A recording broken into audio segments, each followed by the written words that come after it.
8 o'clock in the morning. If you'd like to check that out, it's for men only. And if you want to find out any other information, you have any questions or have any suggestions, how we doing, a guest suggestion, just go to Les, at lesnorman.com, and feel free to let me know any information you want me to know, and I will respond in kind as quickly as possible. As always, I am so thankful that you listen to the show. Tell your friends about it if there's something that you like and some kind of message. We'll roll right out, get an ID, and then come right to you guys, okay? Thanks to you for being such an incredible supporter. To all our partners, to all our affiliates, and to all our fans and listeners out there, I am humbled by the fact that you join us each week. So until next time, I'm Les Norman, your host, and this is Breaking the Norm. You're listening to the most powerful sports station in the country. Sports Radio 810, WHB Kansas City, the power of sports. America's largest all-sports radio station presents the #1 motorsports show for 2 decades, Track Talk, brought to you by Lucas Oil Products. Here are the Racing Boys, Scott Traylor and Kirk Elliott. Good morning, everyone. Welcome to Track Talk here on Sports Radio 810 WHB and RBN, the Race Boys Broadcasting Network. I'm Scott Traylor. I am live at Lake Ozark Speedway in Eldon, Missouri. Kirk Elliott is back at the Lucas Oil Studios at Racing Boys HQ. He's hanging out with Todd Surprise, Adam Bartlett. Blake back at Sports Radio 810 WHB, spinning the dials for us here this morning. Got a good show lined up for you today, folks. A lot of open wheel racing will be talked about today. Our first guest is going to be the new owner of Lake Ozark Speedway. Kenny Brown will join us here about 8:20. And a guy that has been one of the best people to ever be involved with us personally at Racing Boys, Bob Douglas, Rod End Supply. Bob Douglas and Rod End Supply support a series, and the 1200s are racing down at CMS this weekend, and we're going to talk to Bob Douglas about it. We hear a boatload of those cars are going to be down there this weekend, so should be a good time down at Central Missouri Speedway. And then we're going to have Lee Spencer on at 9:15 in hour number 2. You know, we just talked about everything with Lee Spencer. And then Ray Cunningham is going to join us towards the end of the show, and we were talking with Ray about what's going on down at Double X Speedway this weekend.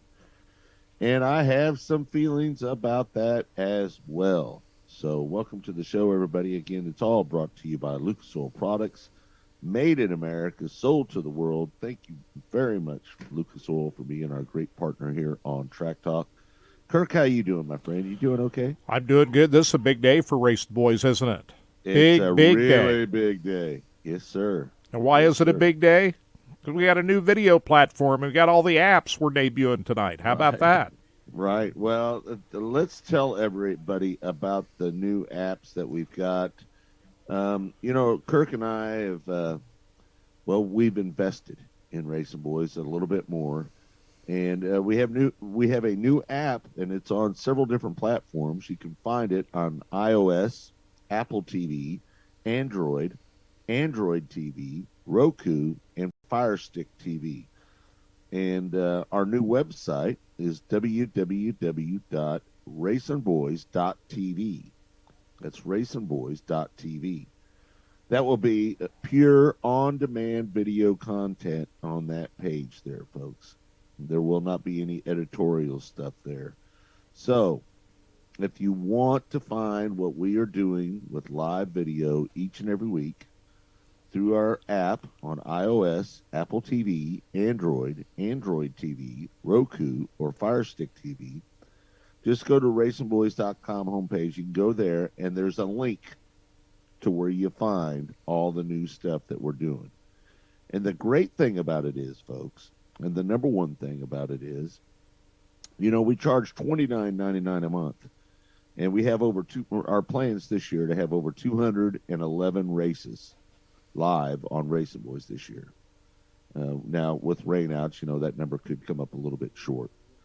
But just so you know, our $29.99 per month monthly membership can be bought for a year. Now listen to this, folks. 1 year, you can purchase racingboys.com and all the video that's on it for the same price you spend at Flow. That's right. $150 in the next 30 days. If you sign up for Racing Boys, you get the entire year. Instead of $29.99 a month, we're going to let you have it for $150 for the entire year. Now, think about this. Now, I know that you can watch. Some people say, well, I already watched the national races on Flow. Well, the one thing that you don't get on Flow, you don't get the all the great series that we're going to be doing this year. I mean, we've got a lot of them. Obviously, you know, we've got the Lucas Oil ASCS National Sprint Car Tour. We've got the Oil Capital Racing Series. We've got the USAC Midwest Wingless Racing Association down at Double X Speedway. We've got ASCS Warrior Action, ASCS Sooner Region Action. So we've got plenty of races for you to watch. And if you sign up for that $150 in the next 30 days, the next time that it's time to re-up, you get it for $150 again. So as long as you renew it, you are locked in for that $150 a year. The same price as Flow. And listen, folks, if you're a National Tour following person and you have some favorite National Tour drivers that you want to follow, then what you need to do, because a lot of these races that we do are regional races, and a lot of the national guys go run those regional races on their off week. So if you want to follow your favorite National Tour driver when he runs a Sooner Region race, a Warrior Region race, a Mid-South race, or something like that, then you're going to have to come to Racing Boys to see it. Only the Lucas Oil ASCS National Tour races will be co-streamed on Flow. That is it. Nothing else. So if you want to see all the other action on racingboys.com, right now is the best time. Next 30 days, sign up, $150 a year. Please continue to support us, folks. This has been a very stressful time for Kirk and I, because we're making a transition and we're asking people to quit spending money on one place, go back over and start spending in another.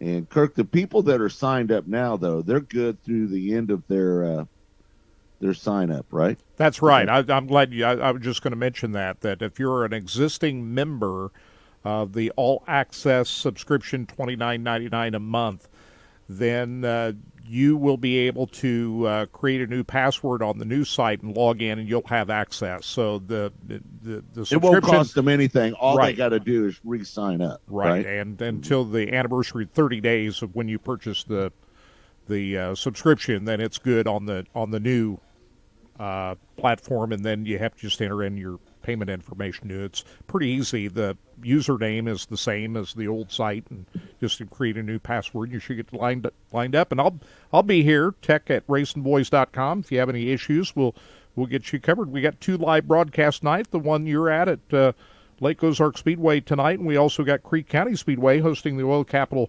Racing Series tonight. We were supposed to get this started last night, but the event of the Oil Capital Racing Series that was scheduled at Caney Valley Speedway was rained out. So tonight is the night, and we've got 3 broadcasts tomorrow night.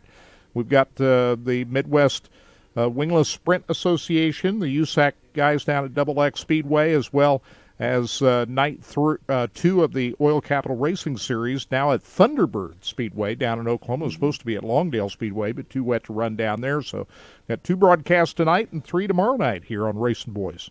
Yeah, so that's 5 this weekend. And what did we lose last night, Kurt? It was supposed to be night 1 of 3 of the Oil Capital Racing Series at Caney Valley Speedway. Too wet down there, so they had to call it. We had a lot of events called off last night. So it really wasn't that busy a Friday night because, the Outlaws got rained out last night. Carb night at Indy on the pavement was rained out with the Silver Crown and midget cars. They got through the qualifying, but they got wiped out. All-Stars got rained out at Williams Grove last night. So a lot of races were hit by rain and wet weather, but they did get in 2 full shows at Lucas Oil Speedway last night, Scott. And a late they go night about at Lucas Oil Speedway, too, last night, wasn't it, Kirk? about 2 o'clock in the morning, they say. I don't know, because I went to bed when they got done with qualifying about midnight Kirk, last what night. I said, I'm not going to make it. I got to go to bed. So I didn't get Kirk, to see what it. time did you go to bed? When did you give up? It was about 12:15, 12:30, somewhere in there. I said, I'm not going to be able to make it. Great minds So, think alike, because but- that's about when I give up, Right. too. But I watched the replay of the second feature. Tim McCready won the first race, led the whole way on the Cowboy Classic. Yeah. That got down about 8:30 last night. Then they ran a full modified program.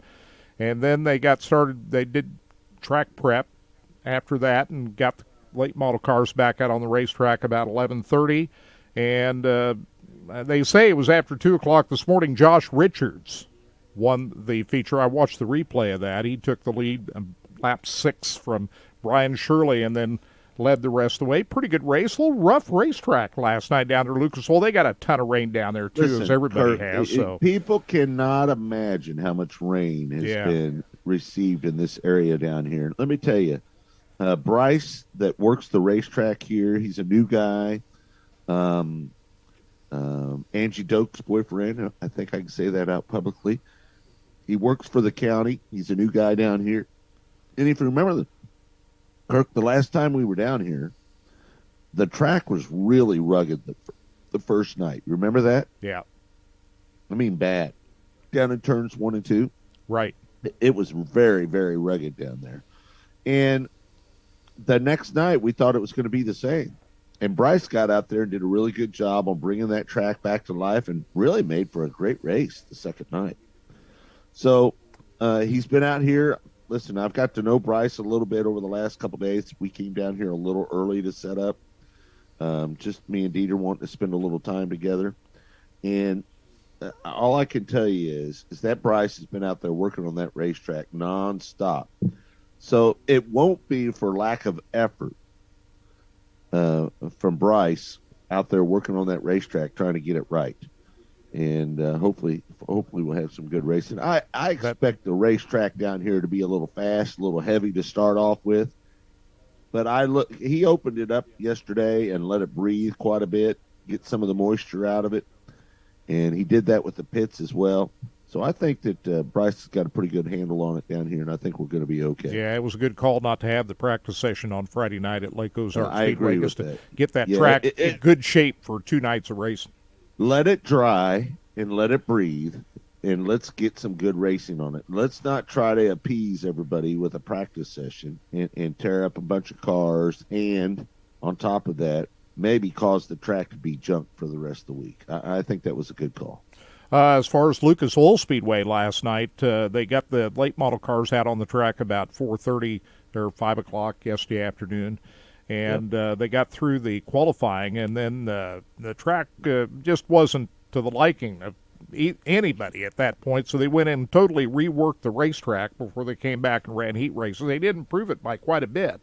But, hey, when you've been hit with this much rain, and they got deluged with rain down at Lucas Oil Speedway here the other night, and there's not enough time to get that back in shape. They've done a great job of what they had to deal with to get through 2 full race programs last night, and it turned out to be a pretty entertaining show, albeit just a little bit rough in spots last night that they'll have time to work it some more, another day of dry weather, and hopefully the sun comes out a little bit to help them out. That I expect tonight down at Lucas Oil Speedway to be in great shape down there. I'm sure they'll have it in tremendous shape for the big 100-lapper tonight.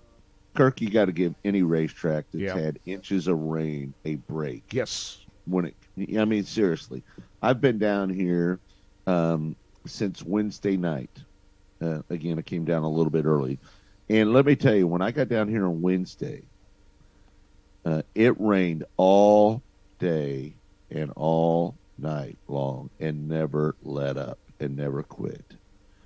To be honest with you, I thought there might be there for a second. We might get rained out here at Lake Ozark Speedway because the parking lot is so saturated out here.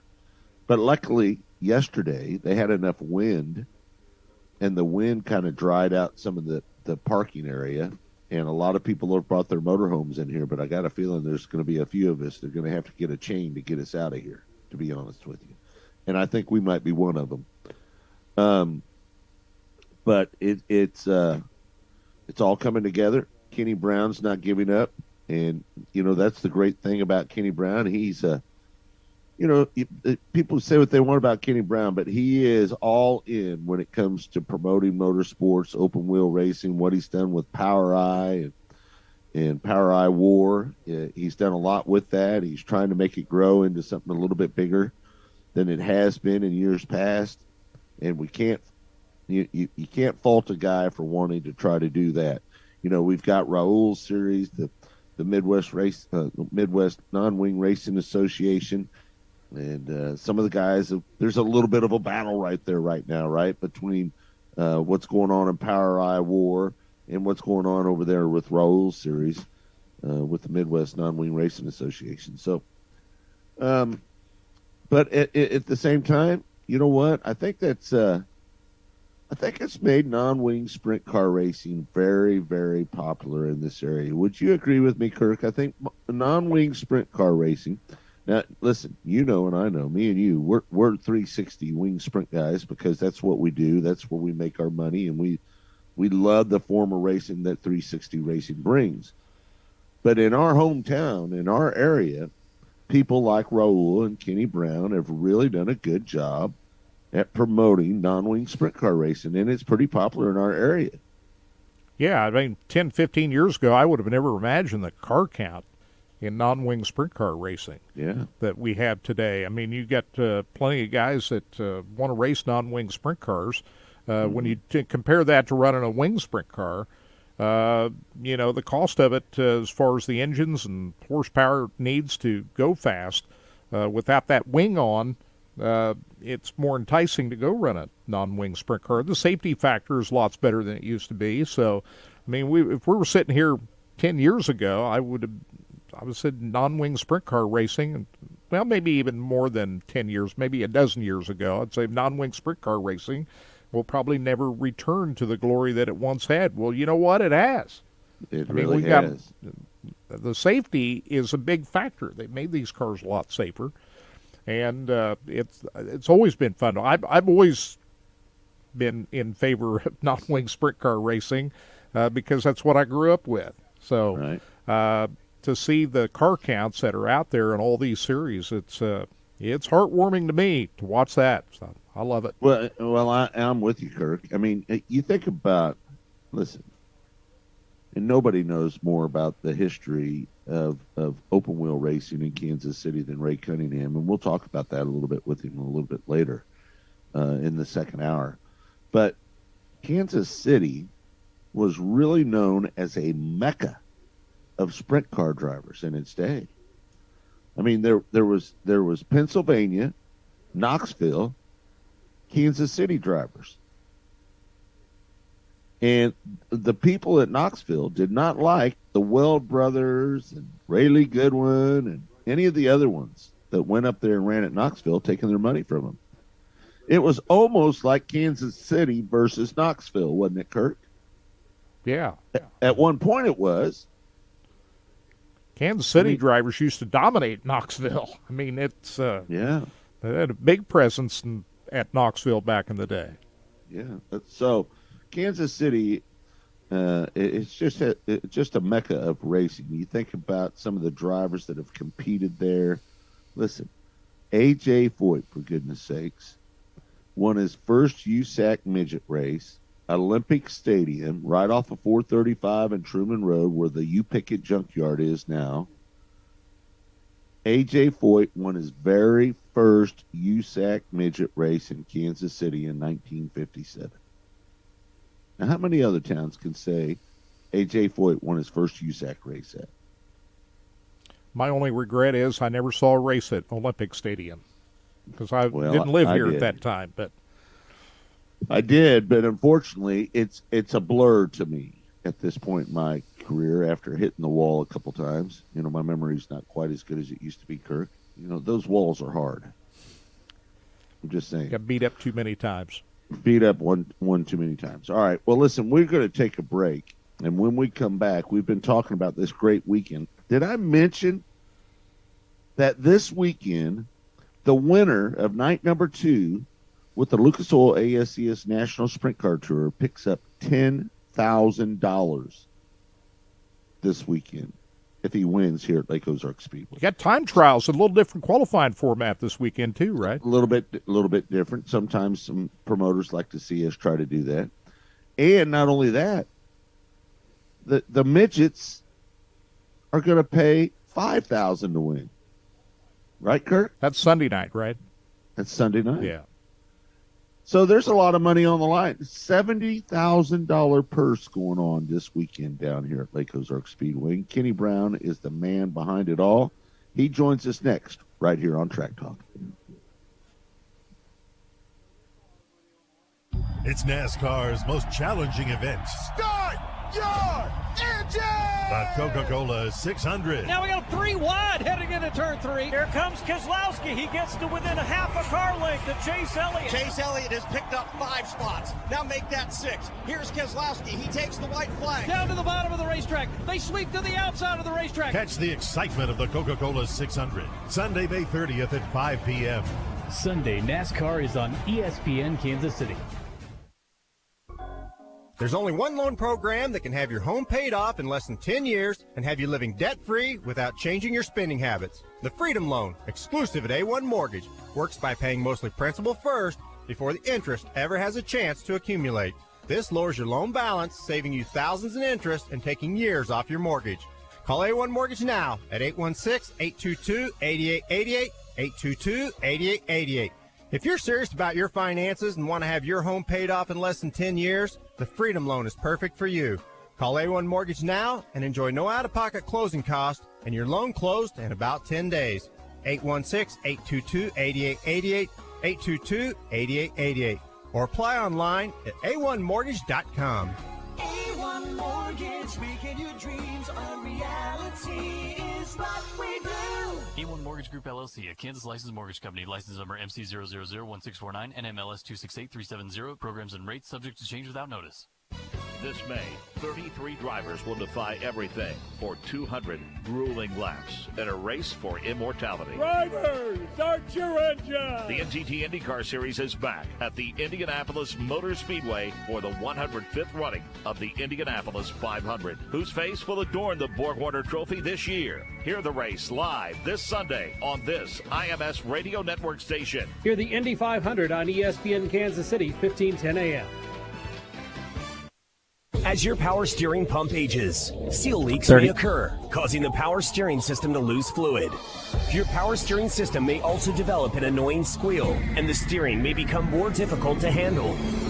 By using Lucas Power Steering Stop Leak, you will stop the seal leaks, reduce slack in rack and pinion, eliminate the squeals and hard spots in your power steering system. It is guaranteed to stop seal leaks or your money back. Lucas Power Steering Stop Leak. It works.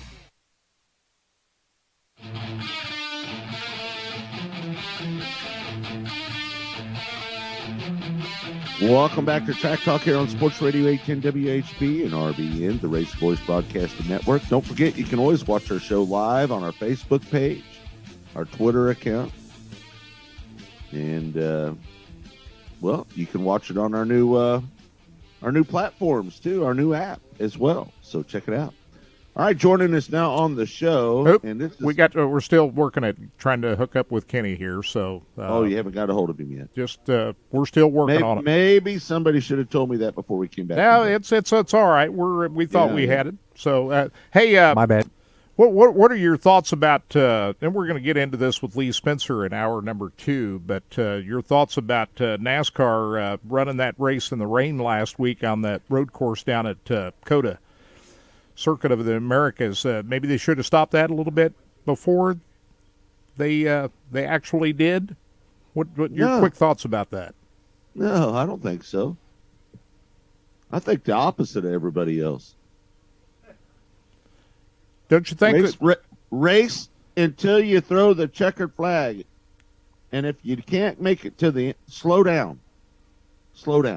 Even though there's water standing on the racetrack, don't try to go too fast. See, anybody knows anything about hydroplaning? The faster you go, the more you hydroplane. Slow down. Yeah, but what fun is that to watch? Cars sliding around, hydroplaning, rooster NASCAR, tails coming back. That's not fun to watch. NASCAR made their bed, Kirk.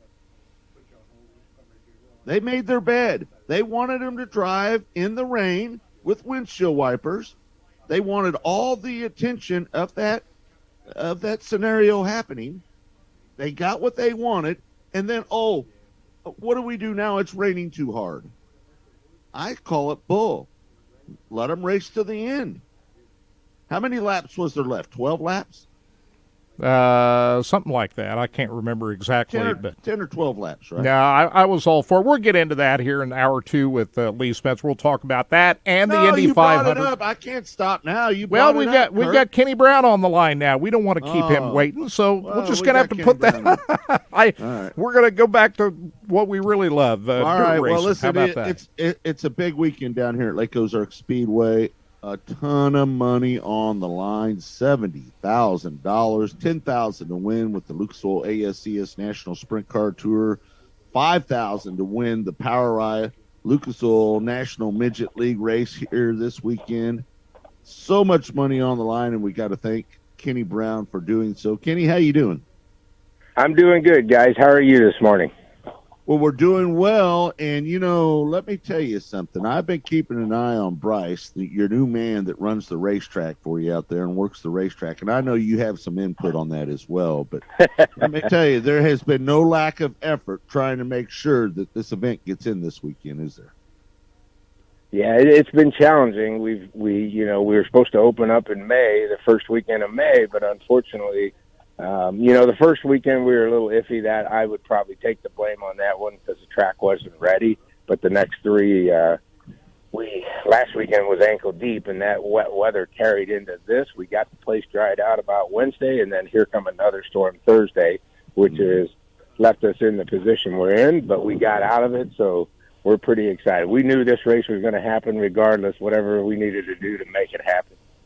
Kenny, when you have an event of the magnitude of this event and the dollars that you're putting up, we mentioned the $70,000 purse that's going to be combined for this event this weekend. Man, you want to do everything you can to try to get that in. You don't want to have to postpone it.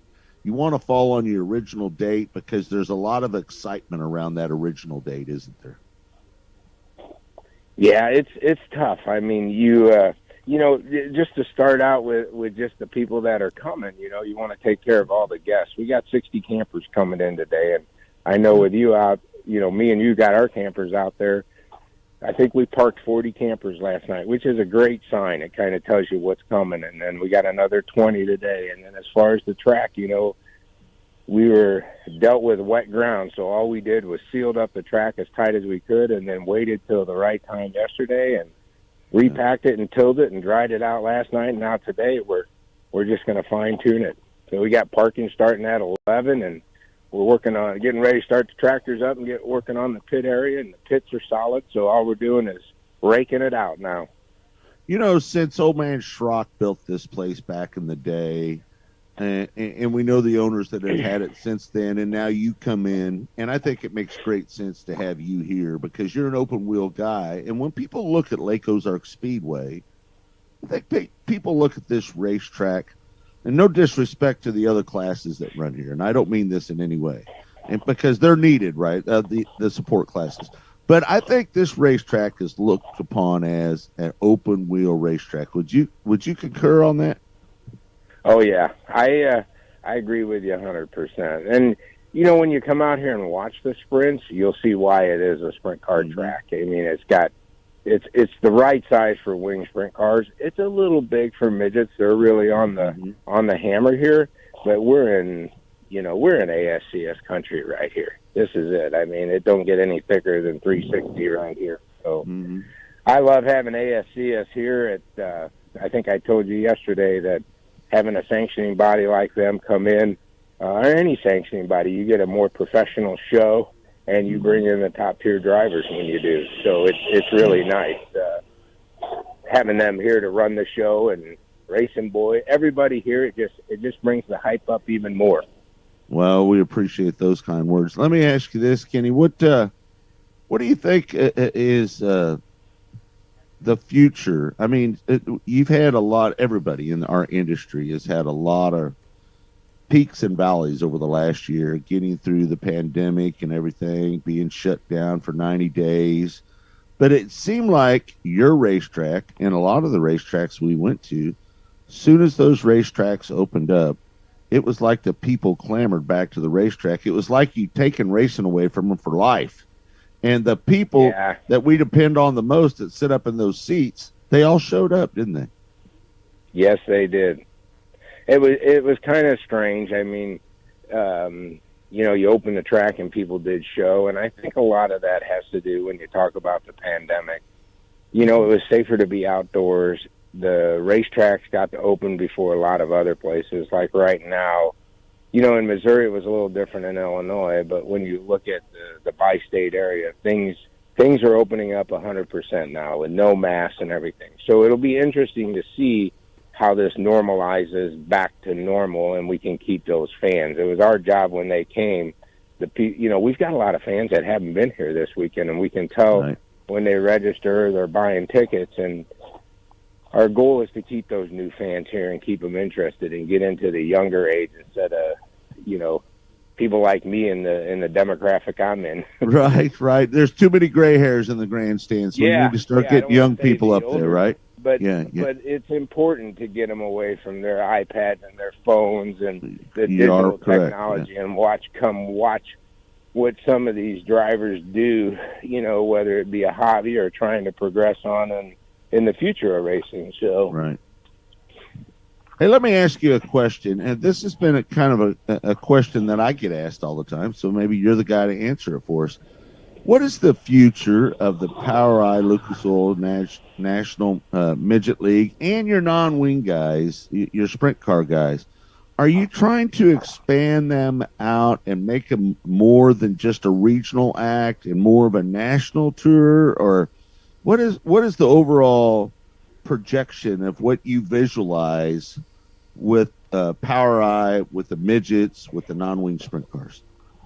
Well, let me start with the midgets. First of all, the midgets are a tough deal. There's only two of us, B and USAC, that are really, POWRi and USAC, that are really running midgets. Right. Unfortunately, the midgets are just not as plentiful as like a wing sprint car or a non-wing sprint car. So it's really tough. You really have to try and calculate your races. Then you have to kind of look at, right now the focus for us with midgets are, the majority of the midgets are in the Midwest. So like when I take them to Texas and we get 28 cars, that's a home run for us. But, midget racing is at a whole. If it wasn't for the Chili Bowl, we'd probably be struggling really just because of the one-off midgets that do show up in the middle of the summer and try and run. But no, I don't, we're not looking to go to California with the midgets or something like that, because midgets has pockets of cars. Right. Non-wing sprints, in the Midwest, the Kansas City area, we got us and we got a couple of USAC groups, and we're not looking to, we're really fortunate because the non-wing, we've got 32 races this year, and they're all great races, whether they're running with the All-Stars, running with the World Outlaws, running with ASCS, that's about it. And it's tough just because of the sprint car racing right here in the Midwest. It took us 5 years to get it up to 2,000 to win, and we started out with 500 or 600. So it's going to plateau right there for now because the tracks, the fans, that's kind of the going rate for it. I got you. Kurt? Hey, Kenny, the Lake Ozark Speedway, I think the Trimble family did a great job bringing that track back to life after it sat dormant for a number of years. Just what's your overall plans for this facility? Well, when I met Tim, it was 2 years ago, and I was trying to get a midget show in here, and he gave me one, and that's why I said, hey, you ever think about selling this place? Let me know. Well, the sentence never stopped after that, And Be careful what you ask for there, Kenny. Yeah, and that's how it started. And I said, you know what? I think this place got a lot of potential. And Tim, great guy, and you're exactly right. He I wouldn't have done it 4 years ago had I walked in and looked at it. But he got he got it on first base and second base, and now I'm going to take it home. We put suites up. Our goal now is to put a new fence up at the end of the year. We're going to put a drainage system around the bottom. Not a lot of things, but just things that have helped. And I think when you come into the facility right now, the last 2 months we've been cleaning up. There's nothing worse than just having junk laying around a racetrack when it's not a junkyard, right? Yeah, for sure. Well, I think they did a tremendous job that Labor Day weekend event. I mean, they built that up into a really special event. Is your plan now you get out on Memorial Weekend now to try to bookend the summer with the Memorial event as big as the one you have on Labor Day?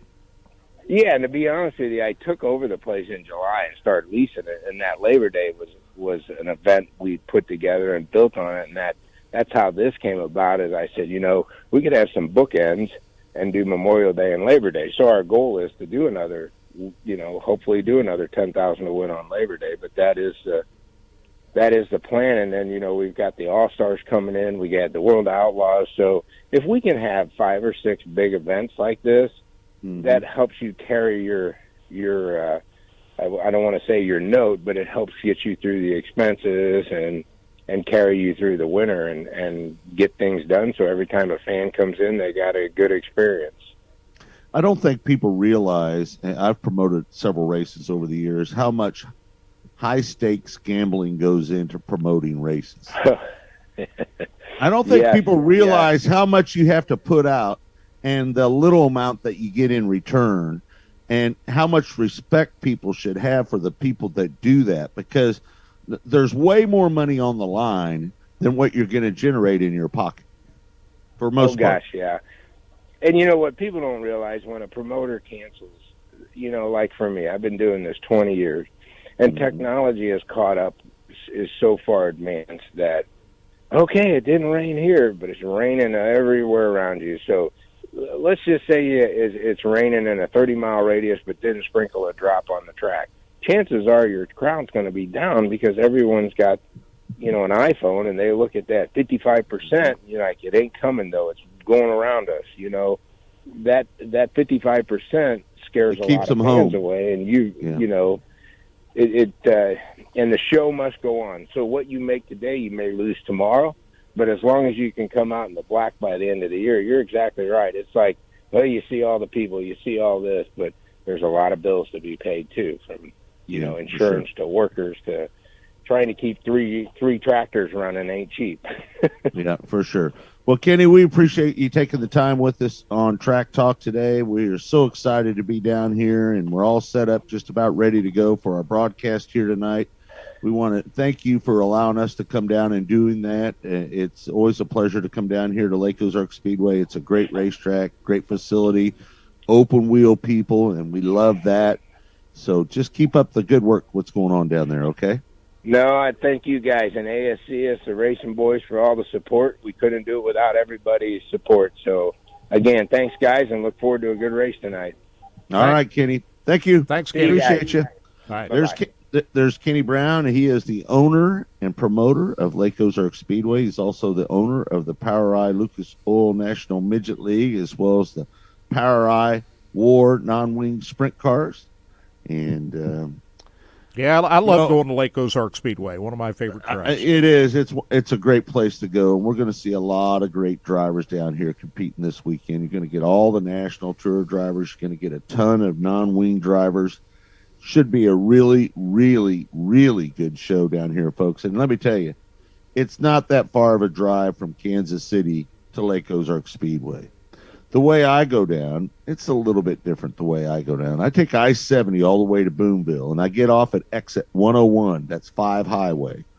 I go south on 5 Highway. I turn right when I get off the highway. I go to the Highway T's, then I turn left, and I go to Tipton.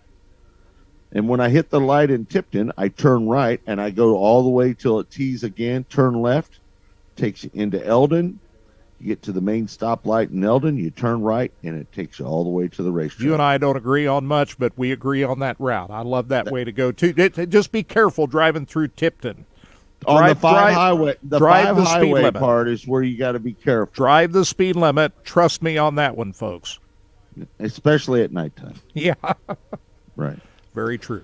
Yeah, But it's great. I mean, we got great facilities out here. Man, if you're a race fan this weekend, man, you got choices to make. You got Lucas Oil Speedway, Central Missouri Speedway's got a big 2-night show coming on tonight and tomorrow night. So, wow. The Show Me 100 is going on at Lucas Oil Speedway. What a weekend. And then this is something I'm going to talk about in hour number 2.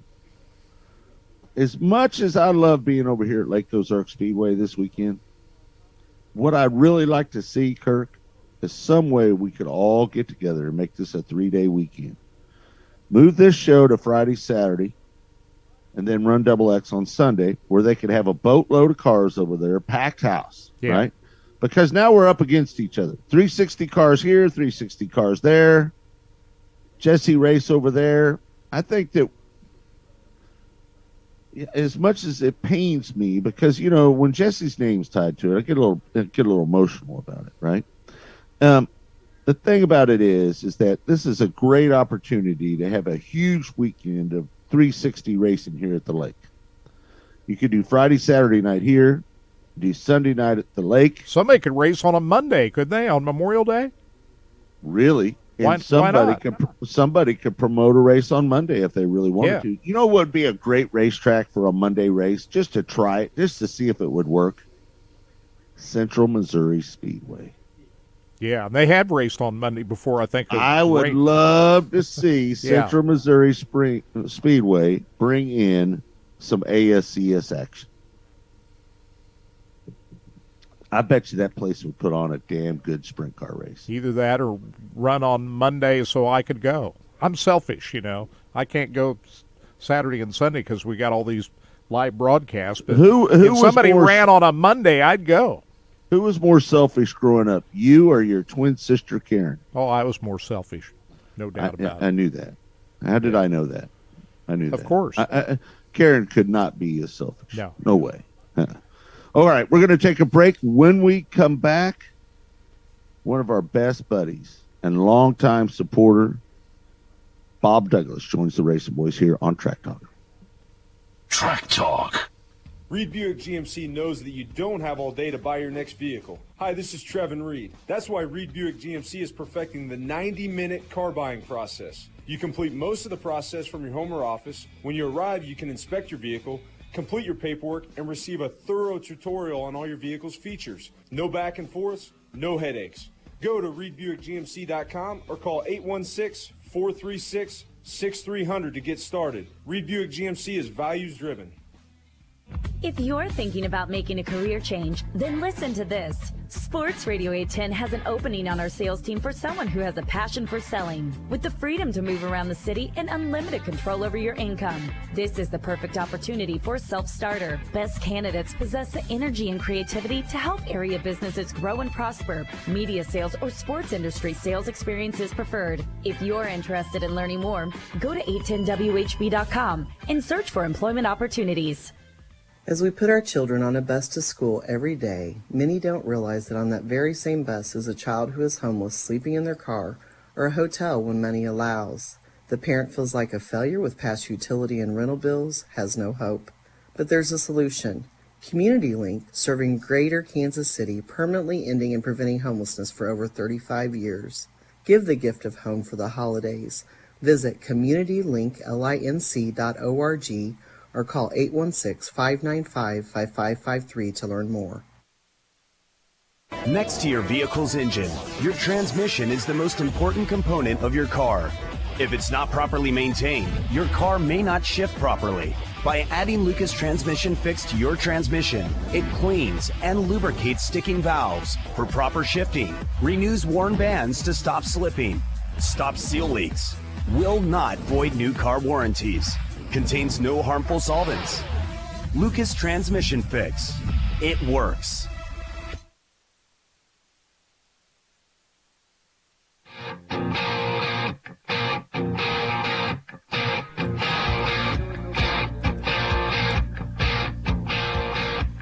Welcome back. It's Track Talk here on Sports Radio 810 WHB. It's all brought to you by Lucas Oil Products, made in America, sold to the world. Folks, you got to use the Lucas Oil products. If you want your motor, your transmissions all the lubricants you need, Lucas Oil Products has it. Check them out, will you, at lucasoilproducts.com.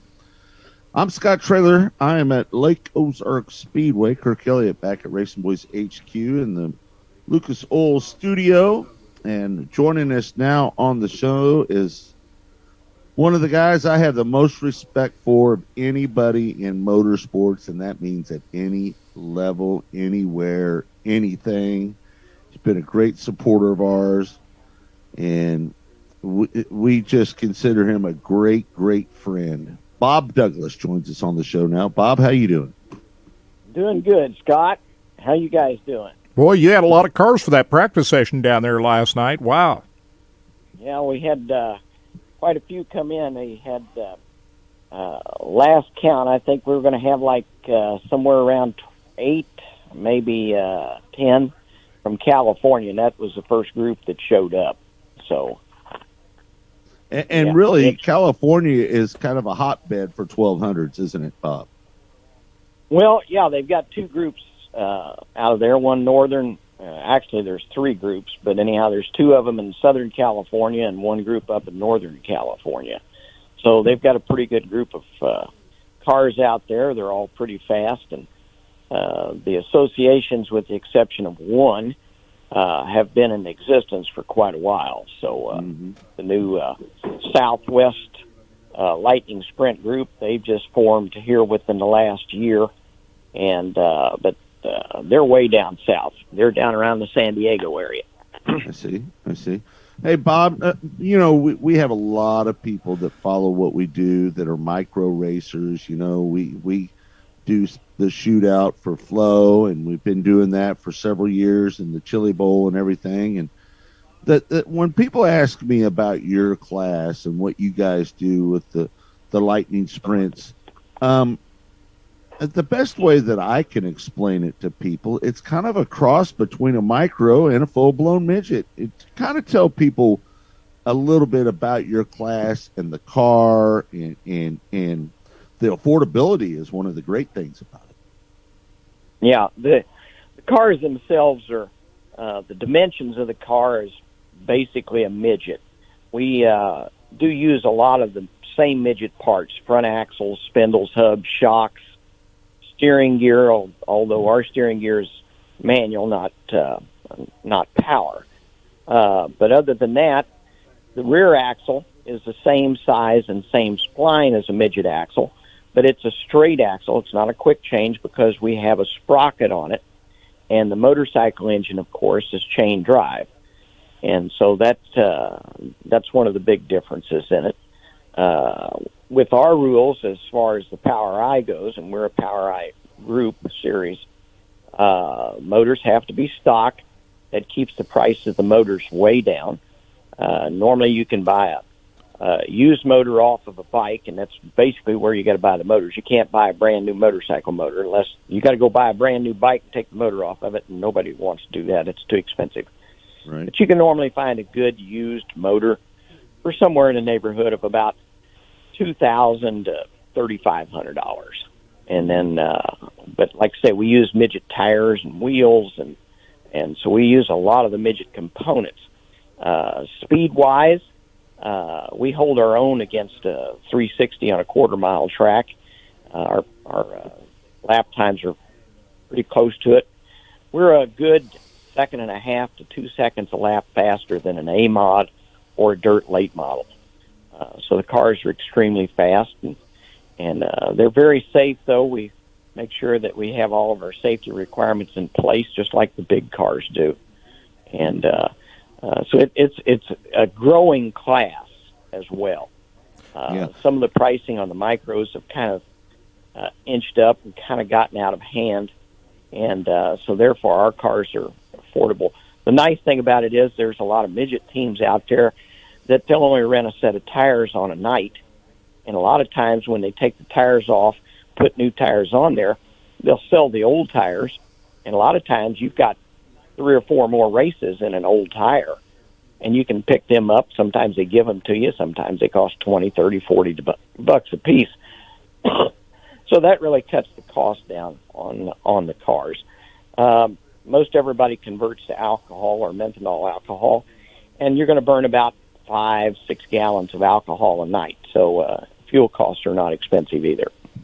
Tell us about this event at Central Missouri Speedway tonight and tomorrow night. It's the POWRi Lightning Sprint Nationals. Big deal. Yes, it's a big deal.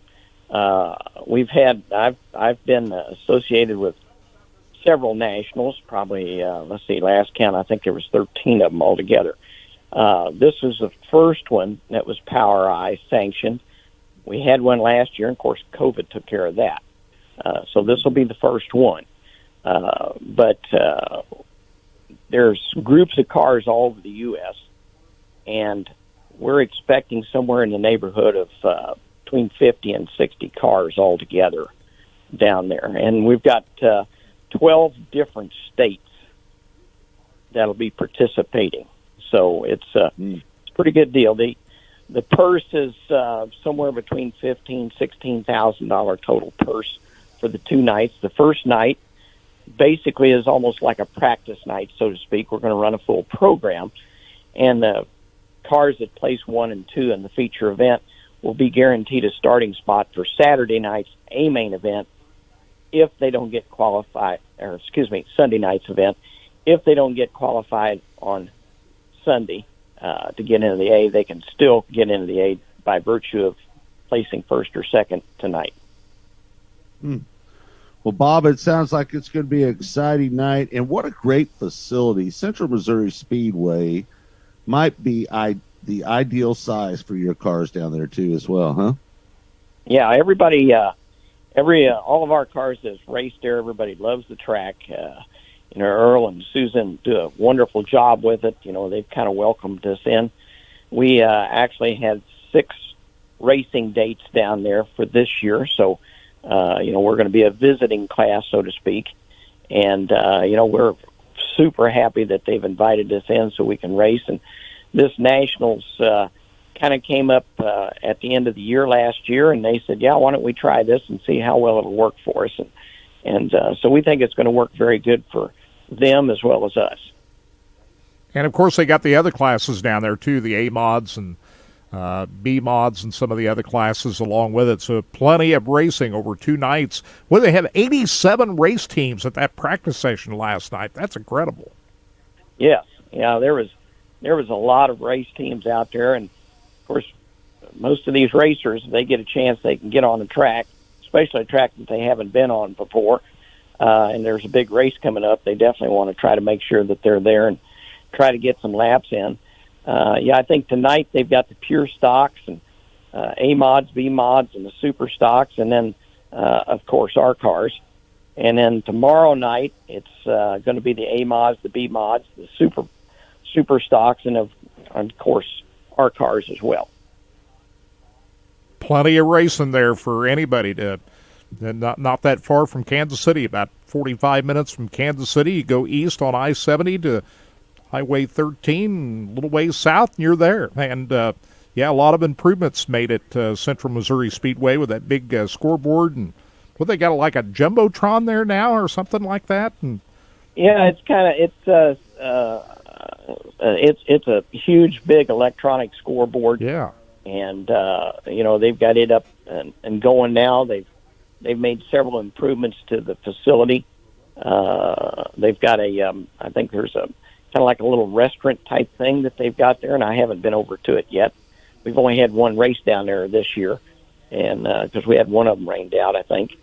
But anyhow, they just keep improving the facility all the time, and they just do a super job with it. Well, Bob, thanks for taking the time to join us on the show. We wish you a lot of luck down there tonight, man. I wish I could be there, but I'm working tonight. But with that many cars, that is going to be a barn burner of a Lightning Sprint show down there. Everybody should make it down there if they can. You're going to get your regular show, I believe, on top of the Lightning Sprints being down there as well. It should be a good show. Bob, good luck. Good luck tonight. Good luck for you tonight. Thanks, guys. All right, Bob. All right, Bob. And, of course, Rod End Supply, that's one of our big supporters, too, of Racing Boys, ever since we got started. Right, Rod? Scott?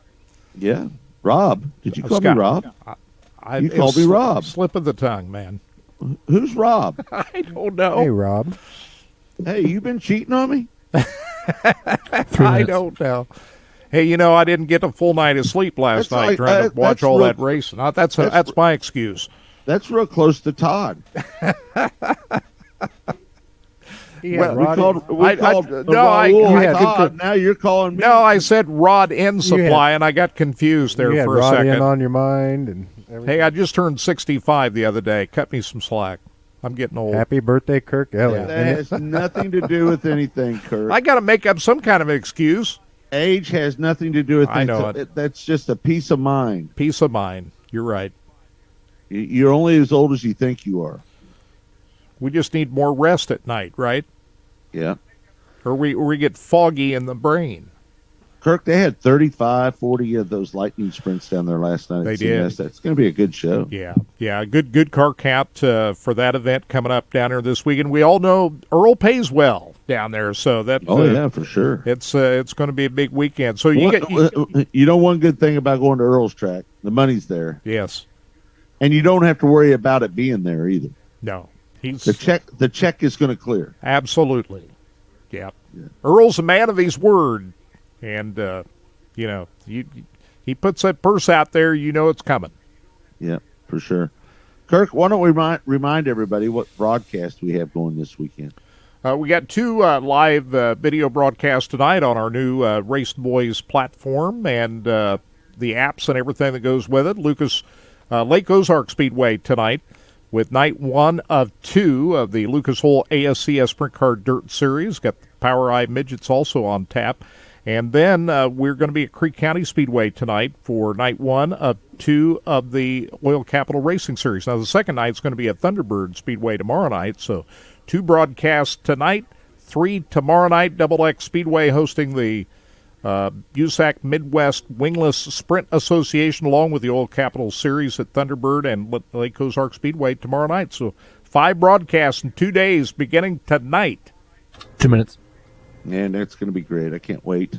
Looking forward to the action that we're going to have down here tomorrow. It's going to be $10,000 to win for the Lucas Oil ASCS National Sprint Car Tours, and it's going to be $5,000 win for the midgets. And on the go ahead. And if you can't make it down here, folks, you can watch it through all of our apps that we've just. We've got an app, and it's on different platforms. You can find it. You go to our homepage on racingboys.com. It gives you an explanation on how to get there. And, Kirk, we're real excited about these new apps, aren't we? Absolutely. It's really – I brought up the app last weekend on one of the broadcasts doing some testing. It looks pretty cool. So it works really well and very handy to use. Oh, by the way, for those of you listening here on Sports Radio 810, Union Broadcasting family of stations, be carrying 2 big races tomorrow, the Indy 500 and the Coke 600 tomorrow. So listen in for that. We're going to be talking more about those 2 races, hour 2 exclusively on raceboys.com with Lee Spencer coming up. All right, thanks everybody for tuning in. Don't forget hour number 2 coming up here in just a moment. You can watch it on our Facebook page. You can watch it on Twitter. And that is it. Or you can watch it on any one of our app platforms, iOS, Apple TV, 15. Android TV, Roku, or Fire Stick. For Kirk Elliott, Todd Surprise, Adam, and Blake, I'm Scott. We'll see you next week right here on Track Talk.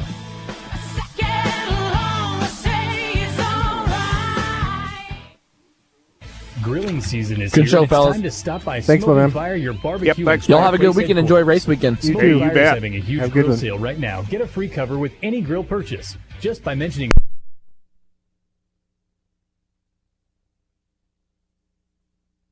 That's why Lucas Oil takes automotive protection so seriously. Lucas heavy-duty oil stabilizer bonds with motor oil to shield engines from heat and wear.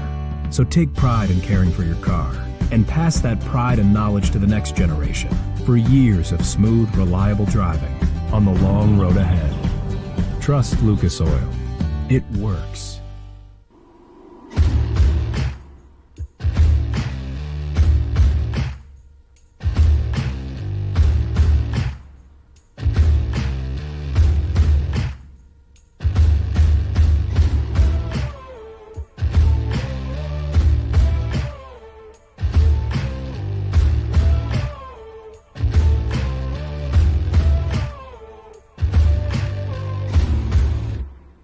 One of the main reasons for poor vehicle performance is a dirty fuel system. It can cause decreased fuel economy and actually do harm to your engine over time. By adding Lucas Fuel Treatment to your vehicle, it cleans and lubricates the entire fuel system, pump, carburetors, fuel injectors, and valves as you drive. It also improves your vehicle's performance. It's a non-solvent product designed to protect both gasoline and diesel engines. Lucas Fuel Treatment. It works.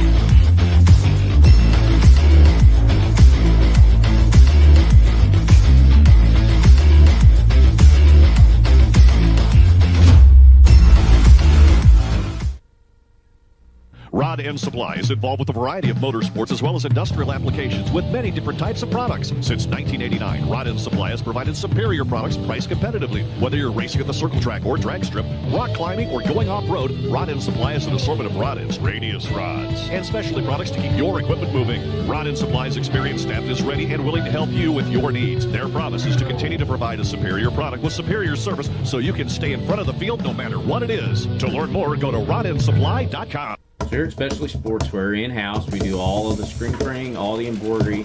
We do some vinyl. The other add specialty items like your pens, magnets, notepads, calendars. You can actually buy that, build your business to make it larger. We have the largest screen printing process and the largest embroidery anywhere around in the area. We can do stuff all the way from your school clubs to sports teams, a professional look in the office. If you can imagine it, we can do it for you. There is less than 1/100th of an inch of motor oil protecting your car's engine. Friction and heat causes engine oil to experience thermal breakdown, weakening its ability to protect the engine and its parts. Lucas Heavy Duty Oil Stabilizer is specially formulated to resist thermal breakdown, protect vital engine parts, and extend the life of your engine. It also stops smoking, knocking, and oil consumption in worn engines. Lucas Heavy Duty Oil Stabilizer. Keep that engine alive. Alumatech Products is the premier aluminum cabinet company as well as custom aluminum trailer manufacturer. They specialize in custom cabinetry and production units. All the cabinets are built in-house by exceptional craftsmen. Alumatech Products also offer truck caps that are built from the ground up, starting with a framework all the way to a complete build. The folks at Alumatech are driven to produce quality, long-lasting products through innovative design to best suit you. For more information, go to alumatechproducts.com. Missouri's must play getaway. Osage National Golf Resort. 3 9-hole courses to choose from at the Lake of the Ozarks in the Osage River Valley. Stay and play packages in our first-class condos. A beautiful clubhouse complete with pro shop and exercise facilities. A large pool for relaxation and families. The Eagle View Sports Bar and Grill. Great wedding facilities. Go online and make your tee time today. Hey everyone, welcome back to the National Sprint Car Hall of Fame and Museum here in Knoxville. We are at it again with another Win a Z51Corvette.com sweepstakes, and this flash contest I think you're going to be super excited about. When you go to winaz51corvette.com and enter the code NEON25, not only will you receive 25% more tickets, but you'll be entered for a chance to win this exceptionally huge neon Corvette sign. And it'll look great in either your garage or your man cave or even your living room. And you'll still be in the running to win this 2021 Elkhart Lake Blue Metallic Z51 Corvette, which we will be drawing for Saturday, August 14th. As you can see, our winaz51corvette.com 2021 Z51 Corvette has just arrived here at the National Sprint Car Hall of Fame and Museum, and it is beautiful. The Z51 is the top-of-the-line 3LT package and comes with all the extras. So visit us at winaz51corvette.com and enter the code NEON25 to receive 25% more tickets and be entered to win the beautiful neon Corvette sign, which we will be drawing for on Memorial Day. And you'll still be entered to win this gorgeous 2021 Elkhart Lake Blue Metallic Z51 Corvette. Good luck, and we'll see you at winaz51corvette.com.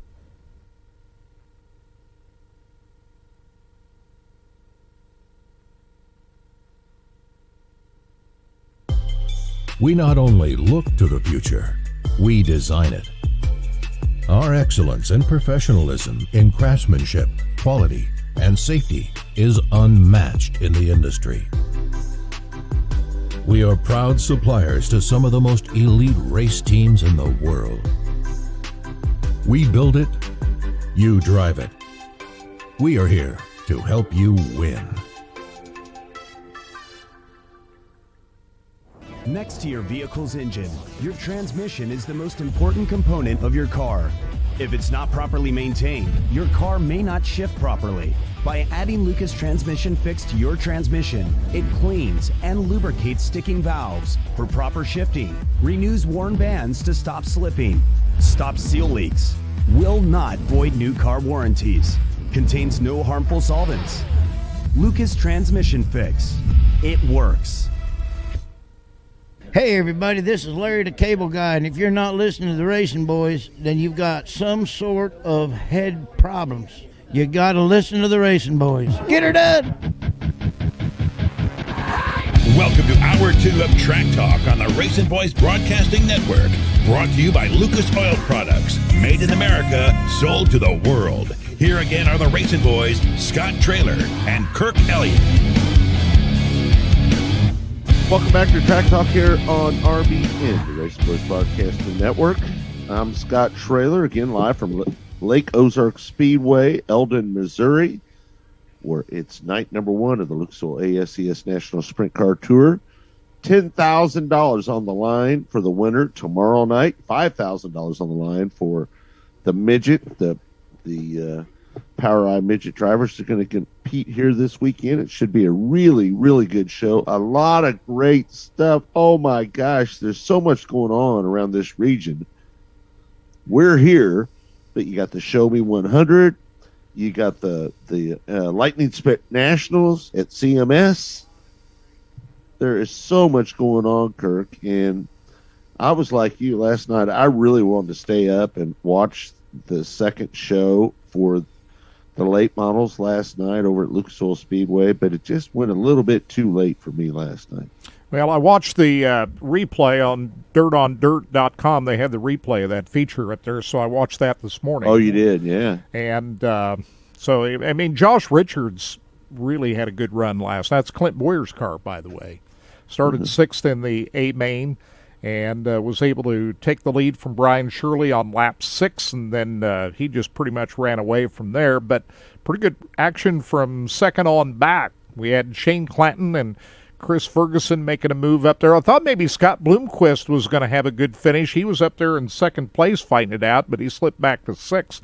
Now, Bloomquist has been out of the race car for a little while. Of course, he had that motorcycle accident here a few years ago. I'm not sure he's ever recovered fully from that. And so, and he's not a young man. Scott Bloomquist is not a young man, but he can still, I think he can still do it, but I'm not sure he's 100% healthy right now. But he ended up in 6th place last night after running in second. The guy that was really on the move last night was Chris Ferguson. Started 23rd, ended up 4th. Now, you remember Chris Ferguson won the Diamond Nationals last July at Lucas Oil Speedway. And so he has found a pretty good way around Lucas Oil Speedway, and he was a fast mover in that second feature last night, coming from 23rd to end up in 4th place. Brandon Shepard driving his own family race car last night, started 10th and ended up 4th. And Kyle Bronson was 5th. Now, Bronson was the guy who led at Farley last week with 2 laps to go and had a tire go down. And he ends up in 5th place in last night's feature event. So I'm not sure. You know, you look at what happened last night. I thought Tim McCready had the fast race car, led all the way in that first race last night. And he's never won a Show Me 100 race. I still think he's got a pretty good shot. I don't have the lineup for the race yet, but 100 laps, I'm not sure really it makes any difference where you start as long as you're up in the top half of the field, I think he got a pretty good shot at it. So, but my pick tonight is Tim McCready. Kirk, a few of our other broadcasting affiliates, people that we work with in the industry, I know that tonight, if you're going to watch our broadcast here on Racing Boys from Lake Ozark Speedway, we will have both the midgets and the ASCS cars tonight. So you'll be able to find them both, not just one. With the last time we were down here, there was a lot of behind the scenes things going on, platform wise, paywall wise, and that's why we had to do it the way we did it the last time. But this time, I can tell you for certainty that we are going to show all of the midget racing and all of the ASCS action on Racing Boys this weekend. Ah, that's good. So that should be a great show. And we love the folks over at MAV TV Plus. Do a great. Listen, covered that event last night down at Lucas Oil Speedway. Lucas Oil Productions, the people at Lucas Oil Products, they treat us just with the most respect of anybody out here. I mean, we have got a great relationship now for over a decade with Lucas Oil Products. It started out with Bob Pattison, and now it's worked on with Brandon Bernstein, Dave Wanzer, Scotty Mack, Forrest Lucas, obviously at the head of the field. We are just so blessed to have a great company like Lucas Oil Products being a part of our show and everything that we do. And we're really happy that Brandon Bernstein, one of the great top fuel drivers of all time, chose to believe in Racing Boys, because Brandon Bernstein, really, folks, if you didn't know, he's kind of the guy now over at Lucas Oil Products. There's a couple people over there, but when it comes to getting your stuff approved, you got to go through Brandon Bernstein. And Morgan Lucas, don't you? Morgan Lucas as well. But let me tell you, my relationship with Brandon Bernstein, that's who I had to go through. Good guy. And just an excellent guy to work with, really easy to talk to, kind of blue-collar guy. You remember when I raced his wife up there at Heartland Park Topeka, Kirk? Do you remember that? She beat me. Yeah, you mentioned it before I got it out. She beat me. But she did have her husband up there giving her some tips right before she took off. Yeah, she had an advantage. A little bit. Yeah, just maybe a little. Hey, MAV TV Plus, of course, they're carrying the Lucas Oil, Show Me 100 down there this weekend, so we'll be watching them for that. And the Little 500, they're carrying the Little 500 too on MAV TV Plus. So that, and we got a lot of things going on here over the next couple of days to follow. Yeah, well, and we couldn't be more excited about what's going on at Race Boys. We've been telling you about it here lately. And listen, folks, we're making the transition, so you need to make it with us. Right, Kirk? Yes. I mean, that's what's happening here, folks. We are moving from the .com to our .tv, and all of our live broadcasts are going to be available on our new app, and you can find the app on these platforms: iOS, Apple TV, Android TV, Roku, and Fire Stick TV. Yeah, I mean, it's we had to make this change. You got to keep up with everybody, the technology, and everything going on in the world. And in order to go to these apps, we had to change our video platform and the login procedures and all that. But we're going to try to make it as easy as possible. Again, for those of you that are already subscribers on RacingBoys.com, your subscription until your anniversary date will still work on the new site. You just have to create a new password. The username is the same.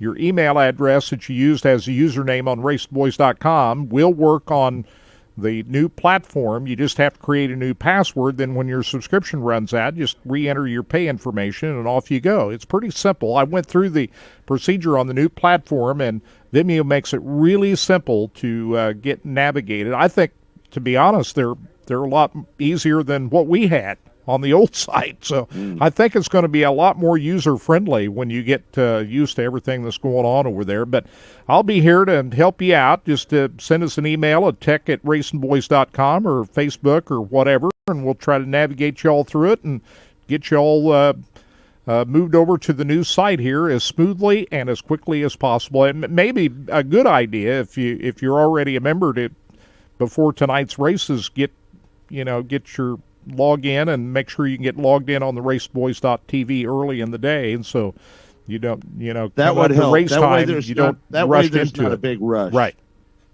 Yeah. And reminder, people, if you sign up in this first 30 days of the new app, again, remember, it's $29.99 per month.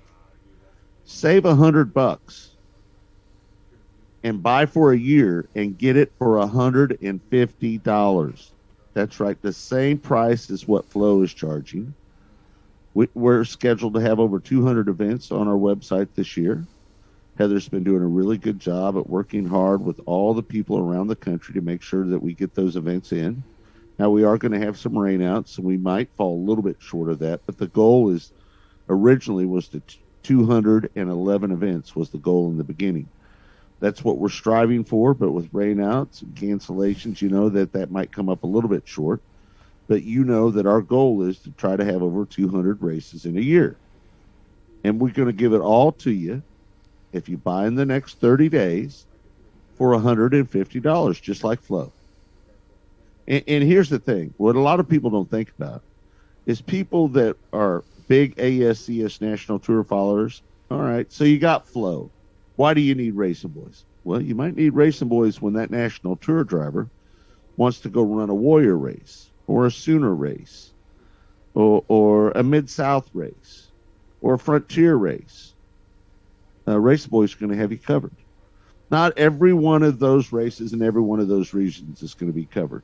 Elite Series down in Texas. We do a lot of that stuff too. We do the non-wing Racing Association as well. Midwest Non-Wing Racing Association. The USAC Series. We're doing all their races this year.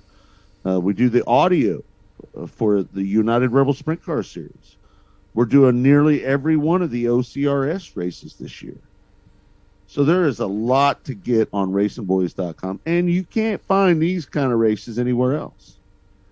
And if you sign up in the first 30 days of the new app, it's $150, folks. If not, after that, it's going to be $250. So take advantage of the first month of the new app and get it for $150. And the best news about all that is that when it's time to re-up, you're grandfathered in for $150. So as long as you want to stay on, you're going to get it for that $150. Yeah, that's the best reason to do it right there. I mean, right there, because listen, you're in for good. We're probably only going to make this offer a couple times a year. $150 for the year. Maybe during the Knoxville Nationals or somewhere up there, at some special event or something. We might do it. Not sure we're going to do it. We might. So do it now. Spend your $150. Get it in the first 30 days. Be a part of Racing Boys Broadcasting Network. We appreciate you for doing it. And we appreciate everybody that spends their hard-earned money from their job. Listen, we get it. Money's tight, right? We understand that.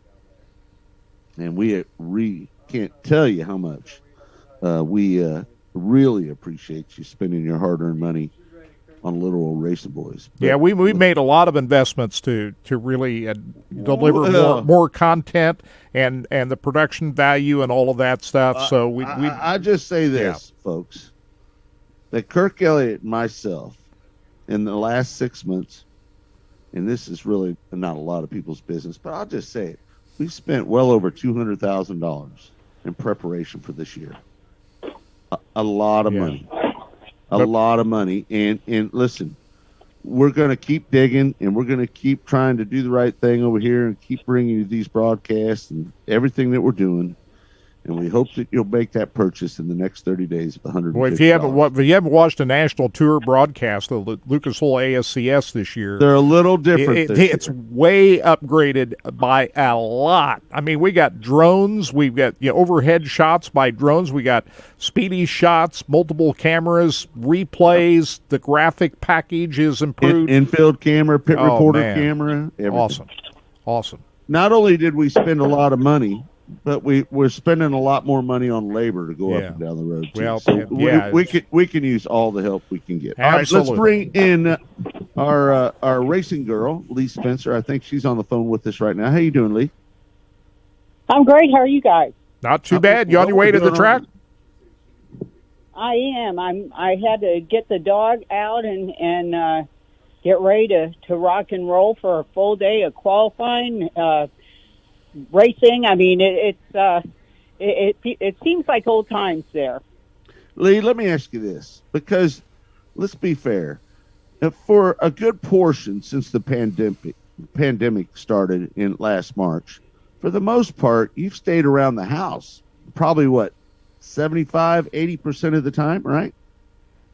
When you get out, because there wasn't any benefit to going to the racetrack if you couldn't get into the garage, right? Right. Exactly. Right. So now let me ask you this. When you go to the racetrack now, after having some time away from the track, do you get a little giddy going back? Do you get a little extra energy that maybe that you didn't have right there before the pandemic came around? Because what we do is not easy traveling up and down the road. This is a tough life. People think this is a luxury life and all these great things happen out here, but they don't realize how much work's involved, right? Do you feel a little giddy getting back? Yeah, because you get isolated. You feel isolated from the people that you've spent, the last 25 years with? I've watched grandfathers, fathers, and sons race now. So when you look at it from that perspective, it's a little different. And just trying to keep up with the circus is a full-time job in itself, right? In addition to just the types of I don't know, the responsibilities you have along the way to deliver the best type of race coverage you can get. And when you're locked inside and don't have access, and all you have is phone numbers, which I've used. I've tried not to take advantage of it, but I was on the phone yesterday with Kurt Busch for about 30 minutes, and just having the opportunity to talk to people. It's not the same as face to face, but it's better than nothing. But just the opportunity to get back into the garage and the sights and the sounds and the people, it's a night and day difference. Yeah, Lee, how difficult is it really to do your job? Because you're an investigative type reporter, right? You get in there and you roll your sleeves up and you find these stories that are kind of maybe tucked away somewhere, and maybe not a lot of people are talking about. How much more difficult has it been to be that kind of reporter and not be at the racetrack? It has to be very difficult.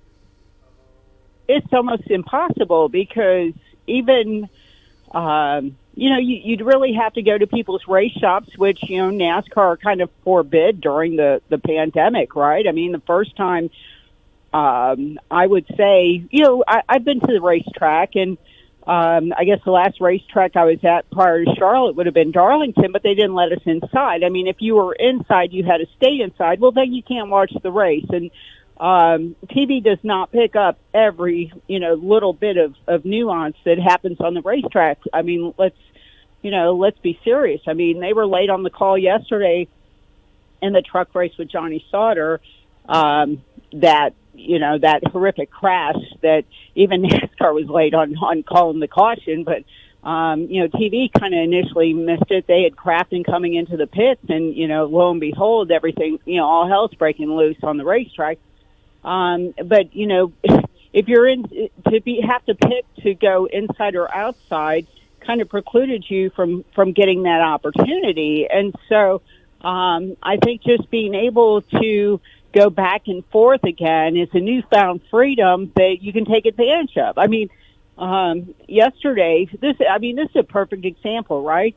Yesterday, NASCAR met with the teams to talk about they met with the drivers. There was a drivers meeting at the R&D Center to discuss the new car and the safety improvements, right?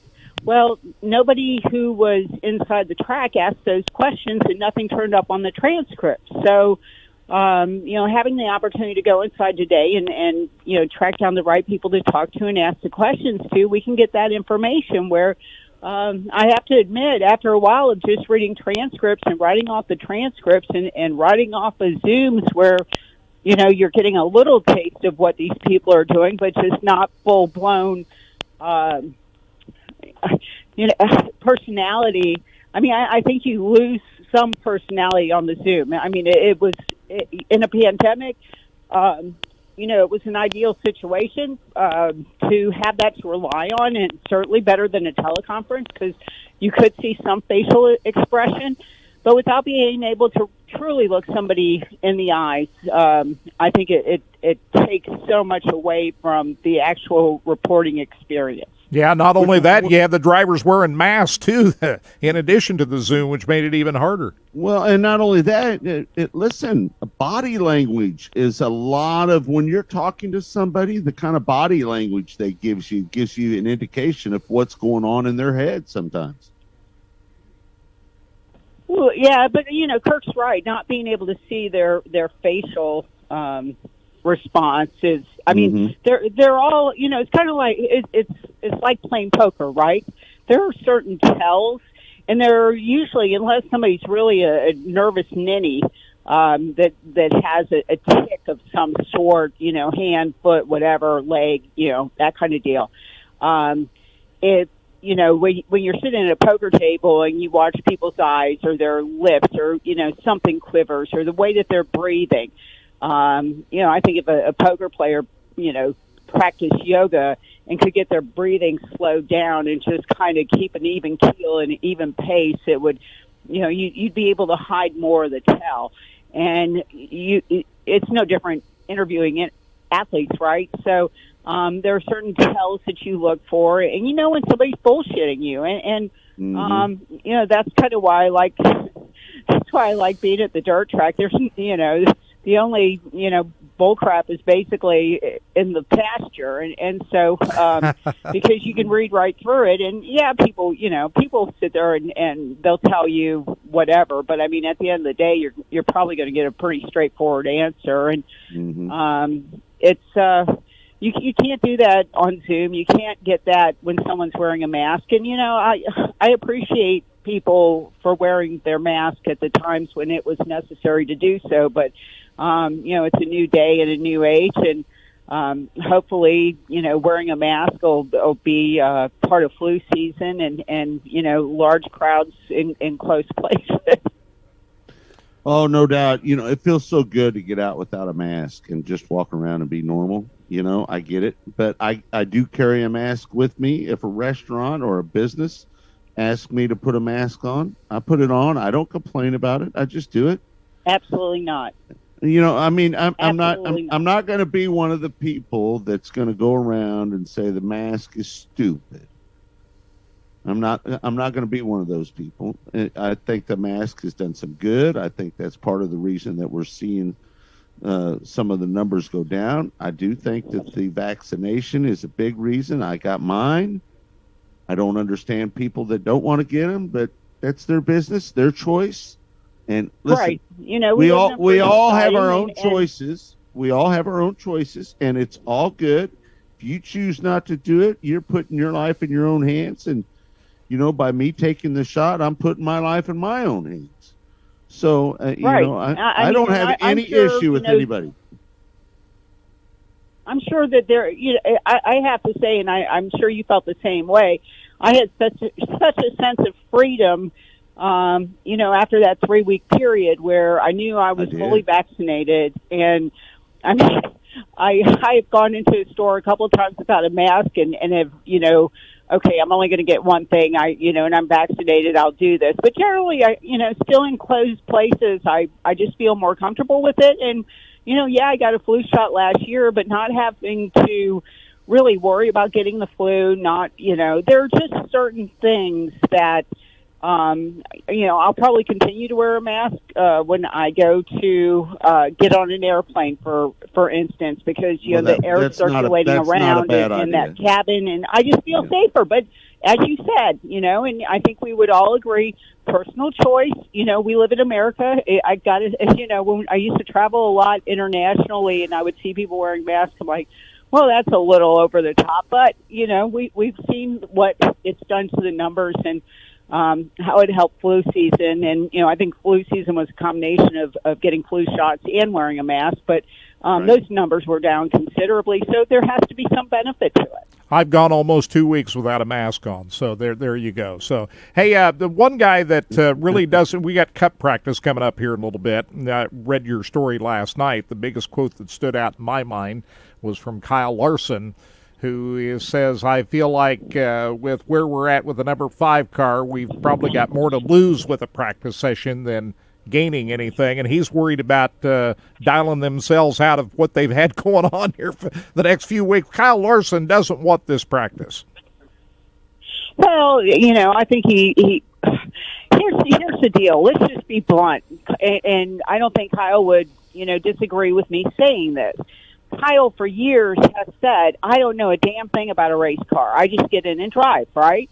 And I think that for a guy like Kyle Busch on the other side, who did work on his own cars growing up and does understand, the wherewithal and, the mechanics of race cars. I mean, yes, they've gotten way too technical and a lot of electronics that would probably be over his head. But I think understanding what he does from, a mechanical side helps him considerably. And that's why he's only won 2 races over since the pandemic. And, it's probably the beginning of the end with his crew chief, Dave Rogers. But someone like Kyle Larson, who has no background in working on cars, he can just kind of throw a dart at a dartboard and go, right? He can just kind of get in because 9 times out of 10, he's going to feel something and dial the car out from where their baseline was to begin with. Now, the other thing that I will say to that is he was on Sirius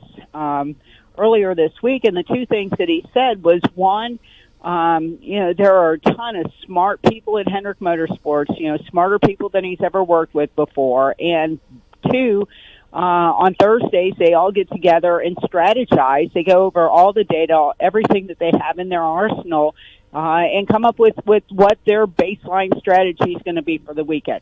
This is something he'd never experienced at Ganassi, and that tells you why there's a night and day difference between the 2 organizations. While, Ganassi puts so much into its IndyCar program, NASCAR's always been an afterthought over there. And, watching Kurt on the racetrack's a perfect example. The strategy that they do is kind of, we're going back to that dartboard theory where Matt McCall just throws a dart at the board and hope everything works out. And, Larson just really went into depth during the interview about how much difference it is and the level of preparation that goes into Hendrick Motorsports, and that's why they're on the cusp of surpassing Petty Enterprises as the most winning organization in the Cup Series. I see Riley Herbst. Did he get the pole for this Xfinity race? I was not watching qualifying. Well, I think he's leading qualifying right now, so we're following that cup practice coming up here in just a little bit. Last night, John Hunter Nemechek won. Kyle Busch Motorsports was undefeated on these 1.5-mile racetracks, but he had to hold off a young kid by the name of Carson Hocevar last night. That was a little bit closer finish than maybe John Hunter was thinking there at the end. That Hocevar kid did a pretty good job. Carson did a great job, and I think the other thing, John Hunter was so lucky because if you were watching the shot of his in-car camera where he rolled over all the debris that came off of that big accident with Sauter, that just he dodged a bullet there, right? And no doubt, Kyle Busch Motorsports is the class of the field right now. I talked to people at Thor Sport; they're thrilled to be back with Toyota. I mean, Matt Crafton is, other than the fact that he, his engine puked on him last night. he's doing cartwheels to be back with Toyota because Ford, it's an afterthought for Ford to do what they do with their truck series.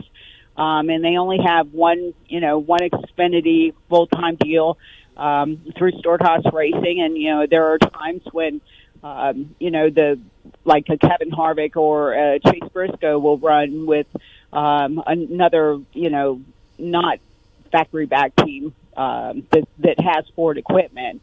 I'm sure there are backup cars that they probably put over there and, put the Ford emblem on it and whoever team they're driving for. But I think what what they're able to accomplish, though, it's kind of, it's good to see Riley finally making the most out of the Ford program with what he's doing. But, I think that, John Hunter right now is just, he's got nothing to lose. Well, I like John Hunter. I think he's a good kid. I think he's got some talent. Do you think he's got Cup talent? Oh, I absolutely do. And I don't think he was able to show what he had. And I asked him last night during the Zoom, about when they first started talking about, he and Kyle started talking about, doing this deal, because I can remember, and I asked him specifically, there was a time last year when it was raining at Texas, and he and Kyle Busch were missing in action, and they were waiting for them to land. I think they were having problems getting to the track, and I'm thinking, well, this is an odd pairing, these two, spending time together. And he said that, over the course of the year, he just ended up spending more time with Kyle and driving back and forth to the track with Kyle and flying, with Kyle. And, I found that really interesting. But, that one time at Texas when I got a text from somebody at the track and they said, they go, you're not going to believe it, but Kyle Busch, NASCAR told nobody to leave, and Kyle and John Hunter are missing. And so it was like, well, that's it. You didn't think about anything. You didn't think about it at the time, but then when it got announced, you're like, I wonder if that. And I finally got a chance to ask him last night. He said that really things didn't come together for them until Phoenix, which was the last race of the year. But I'm sure things were percolating with their relationship, growing between that point and when they finally did their deal. Hey, more about that crash with Johnny Sauter last. That was really frightening. It was frightening, and it was just bad. I don't know if somebody was taking a potty break or what the hell was going on, but that did not look good all the way around. And I am so glad that Johnny hit the way he did, and it wasn't one of those T-bone kind of situations, because it could have been ugly. But when's the last time you saw a race truck just absolutely skinned of its sheet metal? That whole thing was just bizarre. It really left a bad taste in my mouth. It looks like we only got 22 cars that have qualified of the 43 at that Xfinity series, so I'm not sure. They got some kind of a delay going on right now. I'm not sure exactly what's going on, but Riley Herbst continues to lead that qualifying right now as we speak at Charlotte. Big full day of activity at Charlotte Motor Speedway. This race tomorrow night, it always changes. You have to put adjustability into these race cars, and the teams that adjust the best from daytime to night, because of the track sensitive of Charlotte Motor Speedway, is going to come out on top. Are they still using that traction compound on this racetrack? Oh, I got to tell you, the phones of drivers were blowing up yesterday because they did such a crappy job and they put it the wrong place. And I can't speak for Tyler Ankrum because he was on Sirius. So, he was saying it was like driving on ice. If you were going to, on restarts, you definitely didn't want to be in the high line because that would be an issue. So I think looking at it from that standpoint, it's going to make it really interesting. I'm going to, very shortly here, I'll get on the radio and listen to what they have to say as far as, finding the right line. But I'm not sure if the track officials did any work on it last night, but I know that after truck practice, the guys were freaking out. So, we'll see if anything happened. It rained last night too. It rained twice here. So I'm sure that it, kind of expected to change the complexion of the track a little bit, but certainly we'll check into that. Put the rain tires on. Let them eat. Hey, let them hey, go Lee, for it, man. Lee. We don't need that again. I mean, that was Lee. something else I want to talk to Kurt about. Talk to You Scott know- Scott and I had a big argument about it in hour one. Well, I think I I'm didn't on think your it was a side. big- Not arguing, no way. Listen, Lee. Here's what I said. I said that they should have finished that race. The drivers didn't have to run wide open down the straightaway where the hydroplane. You know, anybody that knows anything about racing, when it starts to hydroplane, what do, Lee? You slow down. Now, does that make for does that make for great racing? Not so much.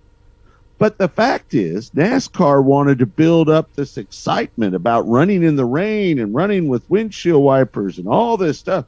Listen, they played that. They played it.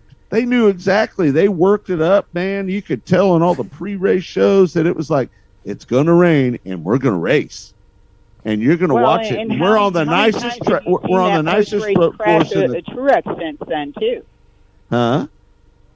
How many times have you seen the post-race Truex crash? I mean, that's going to be B-roll for years to come. The Cole Custer, and I have to tell you guys, when I was coming back from the doctor, no, I take that back. I forget. I was going through Cole Custer's neighborhood, and I was happy to see him out jogging because that hit he took and the way he slammed the side of that car going into the retaining wall, that sent shivers down my spine because that was brutal. But as you said, it causes it creates great B-roll for NASCAR to use for future promotions. All they got to do is just slow down. I mean, I get it. How many laps was there left? 12? 14, I think. 14. Slow down. I felt bad for Kurt though because he went to the gravel pit and one lap later they call it and he'd been running in the top 10 throughout that race and so he was kind of screwed. That was the point. I said enough of this. Somebody's going to get killed. It was dangerous. Hold on a second. Frankly, it wasn't fun to watch. First of all, Kirk, nobody's been killed in a Cup car since 2001. That wasn't going to happen. But it was dangerous. Like drivers couldn't see. Cars hydroplane, and beyond that, Scott, it wasn't fun to watch. Last time I checked, auto racing is dangerous. Newsflash. What if it's a good show? But I didn't think that was very good to watch. Ask Brady Bacon. Hey, listen, that Brady Bacon flip was as scary as shit as I've seen in a long time. The fact that he got back in the car, I was ran third. Dumbfounded. He came back and ran third in a backup car. Yeah, he's a little baller, isn't he? Oh, for sure. Yeah, for sure. He's cool. Have you seen that wreck, Kirk? No. Where you been? Are you kidding me?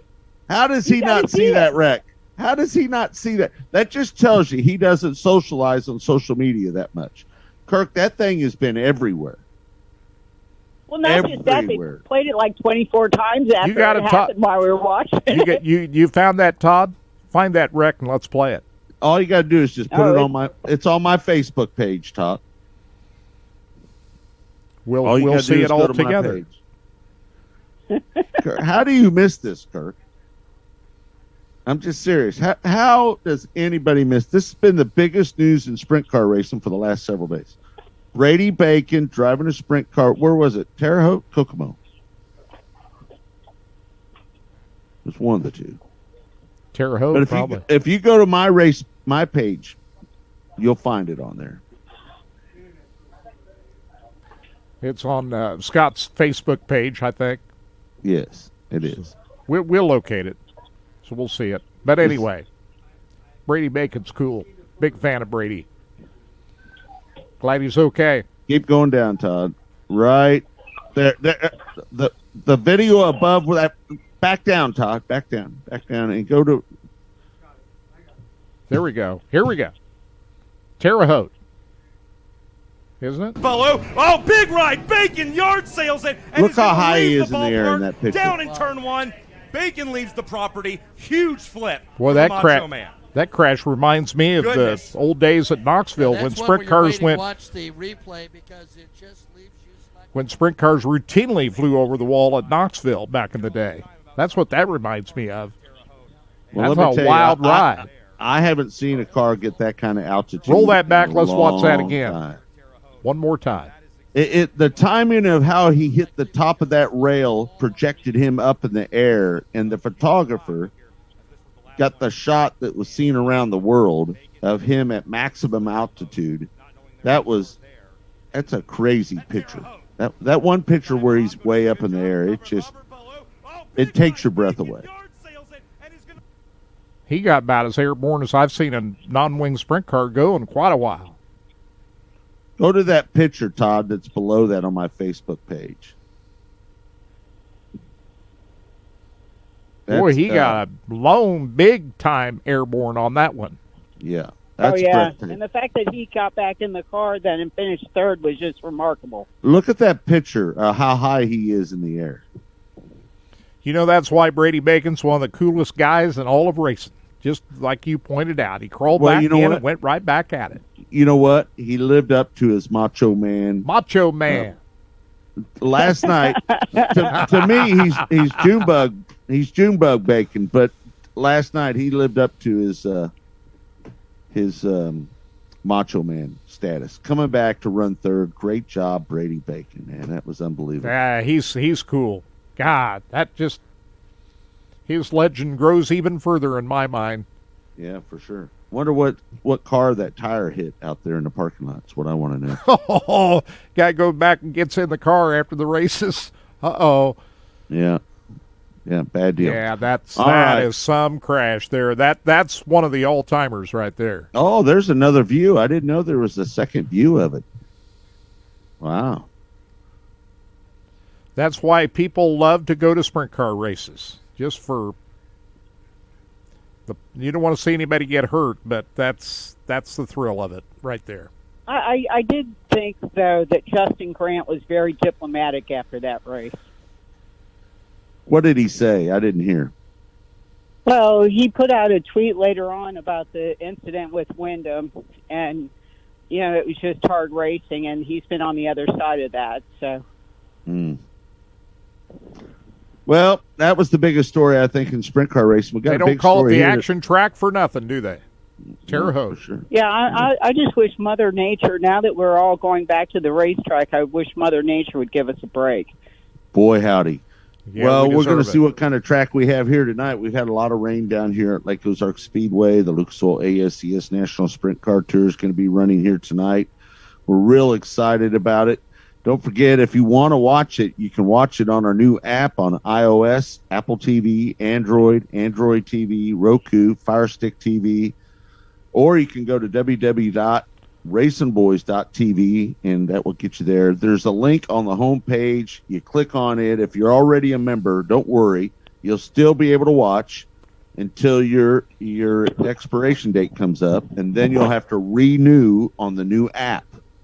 So right now, if you go to racingboys.com, just click on the live video, and it will take you to your video of choice for tonight. We've got 5 broadcasts going this weekend. We hope that you'll enjoy it. Don't forget, for the first 30 days, if you buy the new app, you get it for $150. Are you kidding me? $150 versus $29.99 a month, which adds up to $250 a year. Save you $100. Buy it in advance. Buy it these first 30 days. Get it for $150 on Racing Boys. Hey, Lee, quickly, who's going to win Indy 500 tomorrow? Oh, Scott Dixon. Did I tell you guys Scott Dixon last week? You guys were asking about the poll. Didn't I say Scott Dixon? Oh, you did? yeah, you did. Yeah. You did. He was fast in that practice session yesterday. He blistered the track in that practice yesterday. Well, how come Jimmy doesn't want to run this race? He does next year. I think he just had to get the old lady to sign off on round 1 of the dirt track stuff, and then, this is round 2. He's going to be on the NBC broadcast tomorrow, is he not? His wife doesn't want him pounding a wall in an open wheel race car. That's probably what it is. Yeah. No.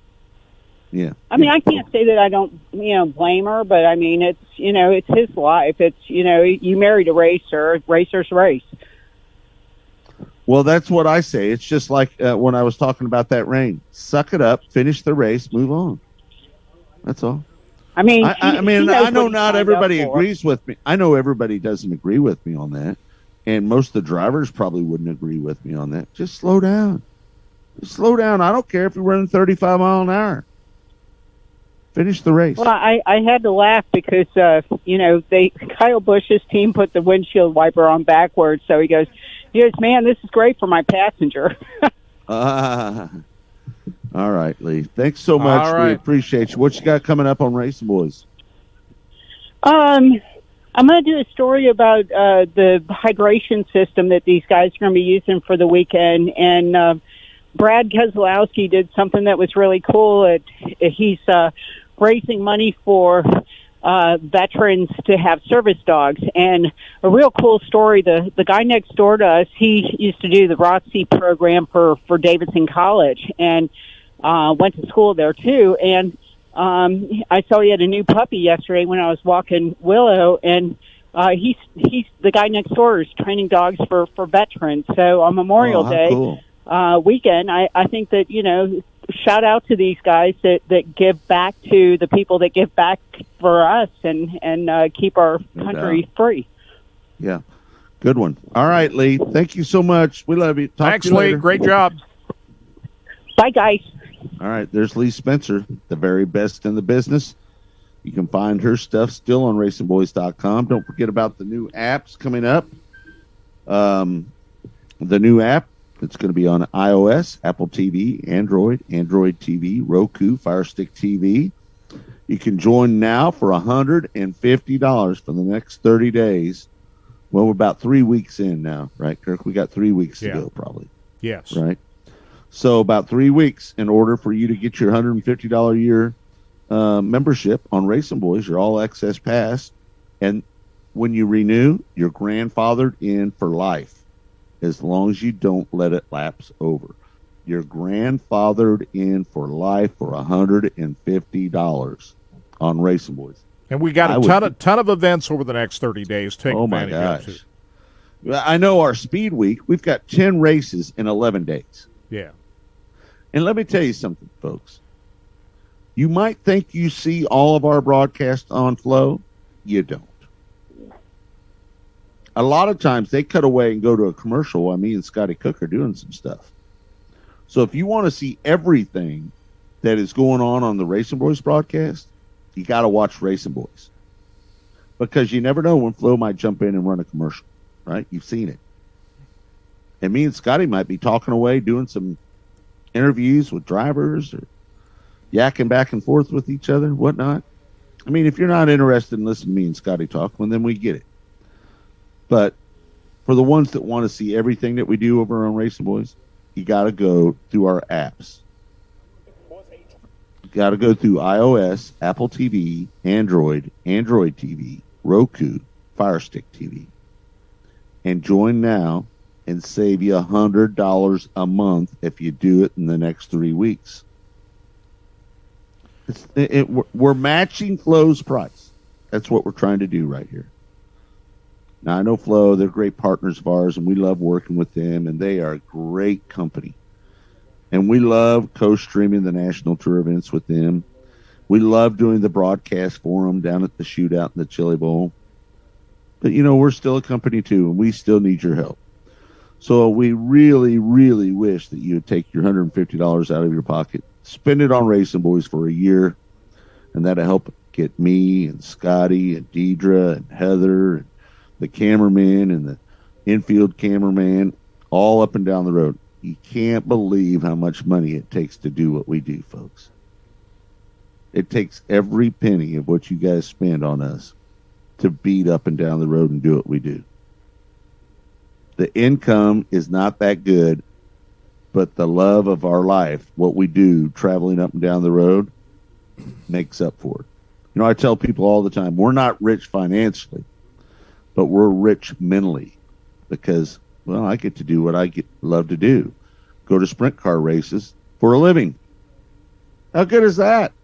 And it's because of you fine folks out there that are willing to spend the money. Yeah, for me and Scotty and everybody. I was going to say the product we put out there is good stuff. I mean, this little Capital Racing series we got going on tonight, I mean, these guys they've been put on a hell of a show this year. So, yeah, for sure. And, you know, all these open wheel events that we put on, it's good product, folks. The Midwest Non-Wing Racing Association is stuff. really excellent. Raul does a great job with that USAC series, and we're looking forward to broadcasting all their races this year. You know, I totally believe in Raul and what he's doing with his series, and I think they're going to go a long ways. We have so much going on, Kirk, and we're so blessed to be able to be connected with so many different forms of sprint car racing, open wheel racing, you know, between the United Rebel Sprint Car Series that we've been doing now for over 10 years, the National Tour we've been doing 10 or 11, 12 years, whatever it is now. You know, we're so excited about the Midwest Non-Wing Racing Association coming on board with us. Oil Capital Racing Series, Lucas Oil now 600. We have so much going on. It's just real exciting times. I'm watching the 100-lap Silver Crown race on Flow right now with about 3 laps to go, and Tanner Swanson has a pretty sizable lead on his way to victory there. That race was supposed to be last night, but they started that this morning, and we just got a couple laps to go. Looks like Tanner Swanson's going to win. Hey, we got Ray Cunningham on the line. Ray, how you doing? Doing good. How are you guys doing this morning? Oh, hey, Ray, we're doing good, buddy. How about you? Doing good. I'm doing the same, watching the Silver Crown race while I was listening to you guys. Yeah, all right, looks like all right. Tanner Swanson is the man here in this race, isn't he? Well, it's Cody. Or Cody Tanner Swanson. was I'm sorry, on the Cody. pole, and then unfortunately had some issues and crashed here in the 100-lapper, so his brother Cody, Cody, is okay. actually the one that is winning this race. Cody Swanson on his way to victory. So it looks like he's about ready to take the checkered flag here coming up. Hey, yeah, he does a great job. And we're excited. I've heard you guys talking about Racing Boys, and, of course, we're excited to have you once again cover us tomorrow night at Double X. We're going to have a huge event there with the tribute race to Jesse Hockett. Right now we have 33 confirmed entries. Oh, that's great, awesome. great. Listen, Ray, I'm just going to say it. You don't have to even comment on this, but I'm just going to say it. I wish the heck that we could get a 3-day show out of this weekend here. I wish this racetrack, listen, we appreciate them allowing us to come over here and do the broadcast and have the national tour here for 2 days. We love that, right? That's great. And pay $10,000 to win. Thank you, Kenny Brown, for doing that. But at the same time, man, wouldn't it be great if we could do a Friday, Saturday here, and then you would add, because you know darn good and well that if that was a Sunday show and we weren't racing here on Sunday, they'd probably have about 50 cars, and they'd have more fans in the grandstands, and it would give the opportunity for our ASCS guys to run 3 days instead of 2 days this weekend. It'd really be cool if we could get everybody on the same page, wouldn't it, Ray? It would. I mean, the venues are only 20 miles. I checked it last night, 21 miles apart, I believe, between California and Eldon, Missouri. Of course, we're running the non-wing sprints as the featured class at Double X on Sunday night. And, of course, that same night we've got 2 featured classes in the ASCS National and, of course, the PowerEye National Midgets. But, yeah, it would be nice, especially over Memorial Day weekend, like you said, have Friday and Saturday, possibly at Lake Ozark, and then go over to Double X. Of course, their natural night is Sunday, so that's when they like to race. Mm-hmm. Well, I think it would just be the best thing for everybody involved. Even if it was a 2,000 win race, it doesn't matter. The fan attendance would be better for Double X. I think you'd probably even get more fans down here for a Friday and Saturday night show at Lake Ozark Speedway, because people like myself, there's a lot of campers out here, like 60-some campers out here. I bet you there would be more people if they knew that they could get a third day in and only have to drive 21 miles. I'd have to believe the attendance would be up at both racetracks if they were to do that. Oh, yeah, I can totally buy into that. I mean, you're talking about the same pool of fans. We're talking about open wheel fans. That's a special group. And we all know that we only have so many open wheel opportunities for fans and racers in our area. We do know that in our area, it's still almost every track runs modifieds and some form of stock car, but we know that with sprint cars, whether winged or non-winged and midgets, there's only so many races conducted every year within probably this, 100-mile radius of the Kansas City area. Mm-hmm. All right, let's talk about this event at Double X Speedway, about the 33 pre-entered in that event. Let's just kind of talk about what's happened so far. Cody Baker won the most recent event down at Nevada Speedway. Who are some of the other top drivers that people look forward to watching down there on Sunday night? Yeah, so we had 29 cars at Nevada. It was a great show. As you mentioned, Cody Baker came away with the victory. Corey Schutte was second, and Christopher Parkinson rounded out the top three.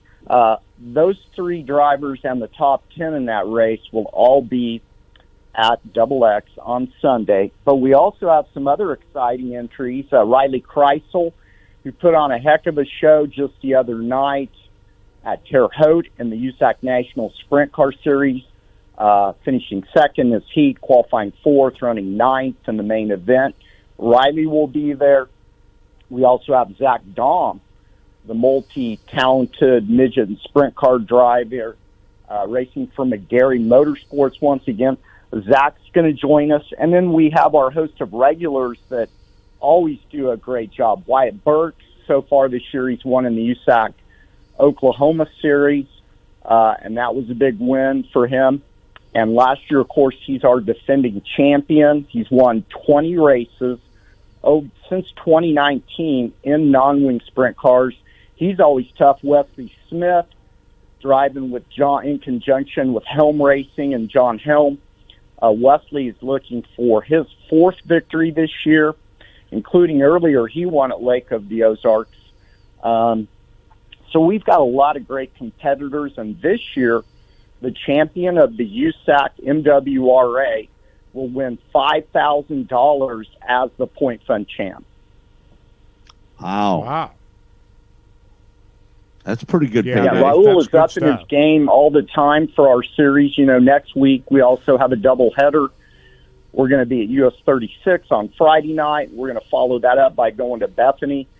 That's where we ran our last race of 2020. You guys might remember when the green flag flew, the championship was up for grabs, and when the checkered flag flew, we had a tie for the championship. It had to go to tiebreaker. Burks beat Drought Jr., who actually won the race by winning or having the most victories for the 2020 season. You're going to be running the camera up there at US 36, Scott, aren't you? I am next week. Yeah, I'm going to be the cameraman up there. I'm going to take the trailer up and work off the top of it. Dieter and I are going to go up there and do it solo.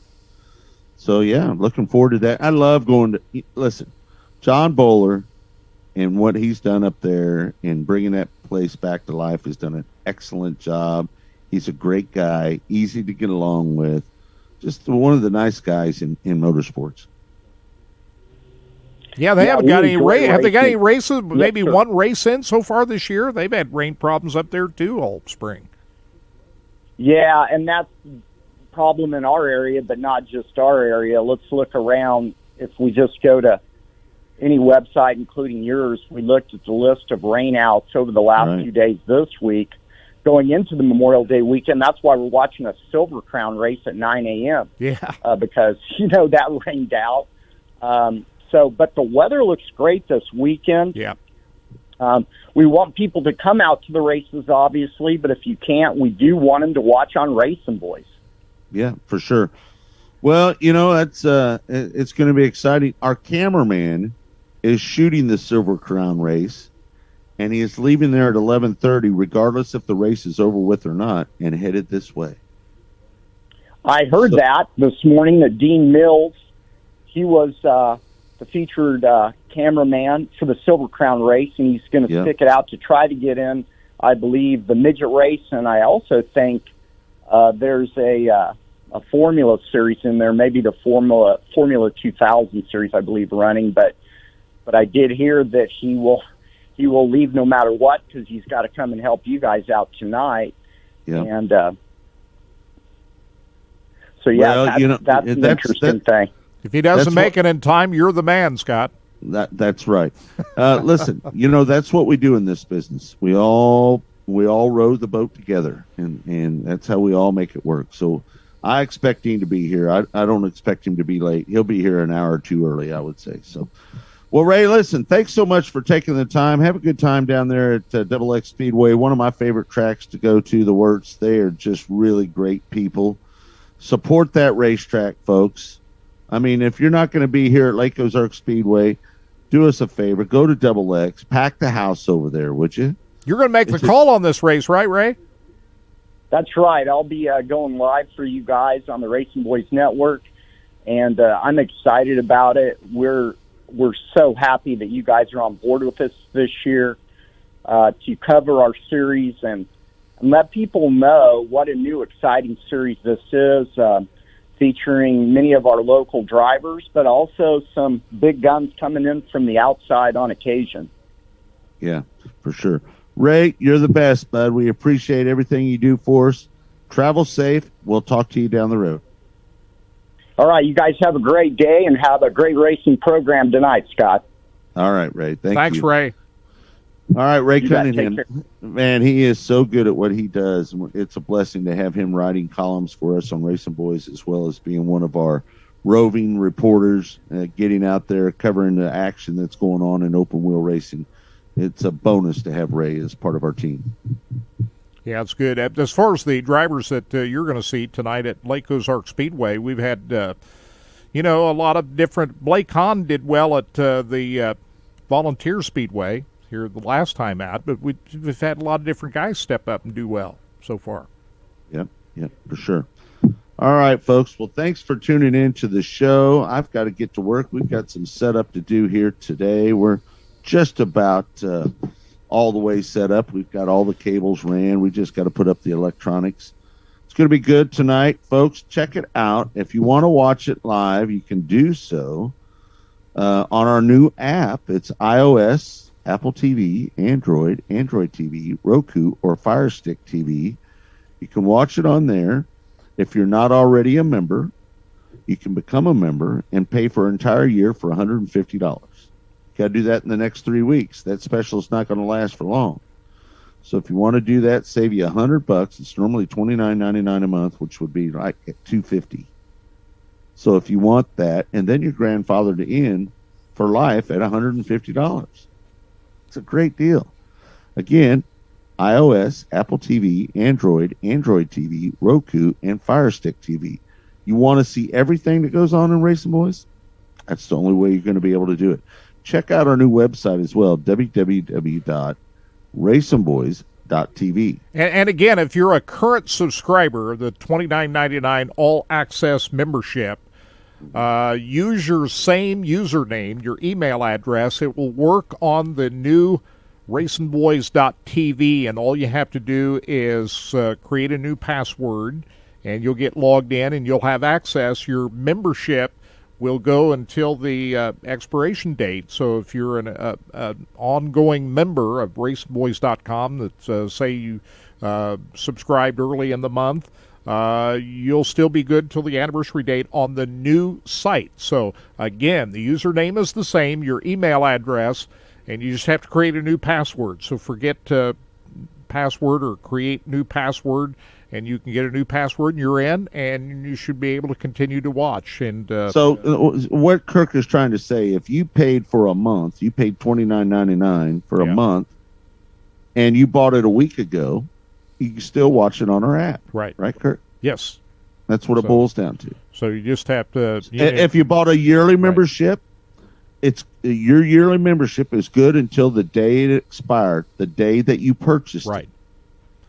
And the username is the same. On the new app that you've been using before, you just have to create a new password and you're in. It's pretty simple to do. And like I say, if you have any problems, tech@racingboys.com. We'll be here to help you out. All right. Good show today. Kenny Brown, Bob Douglas, Lee Spencer, Ray Cunningham. That's a pretty darn good show. A lot of fodder going on today. We want to thank Kenny Brown for letting us come down here and do the broadcast at Lake Ozark Speedway. Kevin Greven, a good friend of ours, his assistant down here, working around his partner. I always enjoy coming down here. And, folks, they've been working their asses off to try to get this track ready for this weekend. Let me tell you, the track prep guy, Bryce, working his tail off. So let's hope that the track works out good. It could be a little rugged down here tonight. Could be a little heavy. Who knows what we're going to have. And if you can't make it, you can watch it on our new app. Really, again, I mean, the Mother Nature just hasn't given a lot of these tracks an opportunity to dry out and you know, work them like you'd want to. So you're kind of dealt with the hand you're dealt, and I'm sure they'll do as good a job as possible to make as good race conditions as they possibly can in light of all the rain and the cooler temperatures. The cooler temperatures made it hard to kind of dry things out too. So, but I'm sure it'll be a great racetrack tonight, and we're looking forward to it. Again, all you have to do is go to the racingboys.com homepage, and if you go to the top of the page, it says live video. Click on that, sign in, create a new password, sign in, and if you're a member already, you're good to go tonight, folks. Yep, pretty simple. So yep, anyway, very user-friendly, and that's one of the other advantages of going to the new platform. We think it's going to be a lot easier to get logged in and make your purchases, and everything's going to be better. Yep, I believe it will be too in the end. All right, folks, thanks for tuning in. I want to thank Adam Bartlett, Todd Surprise. Also want to thank Blake back at Sports Radio 810 WHB, as well as my partner Kirk Elliott. I'm Scott Traylor saying thanks for joining us on the show. We hope to see you tonight on our live broadcast here from Lake Ozark Speedway. We hope that you'll join us. Until next week's Track Talk, I'm Scott Traylor for Kirk Elliott saying thanks for joining us on Lucas Oil Products Track Talk with the Racing Boys.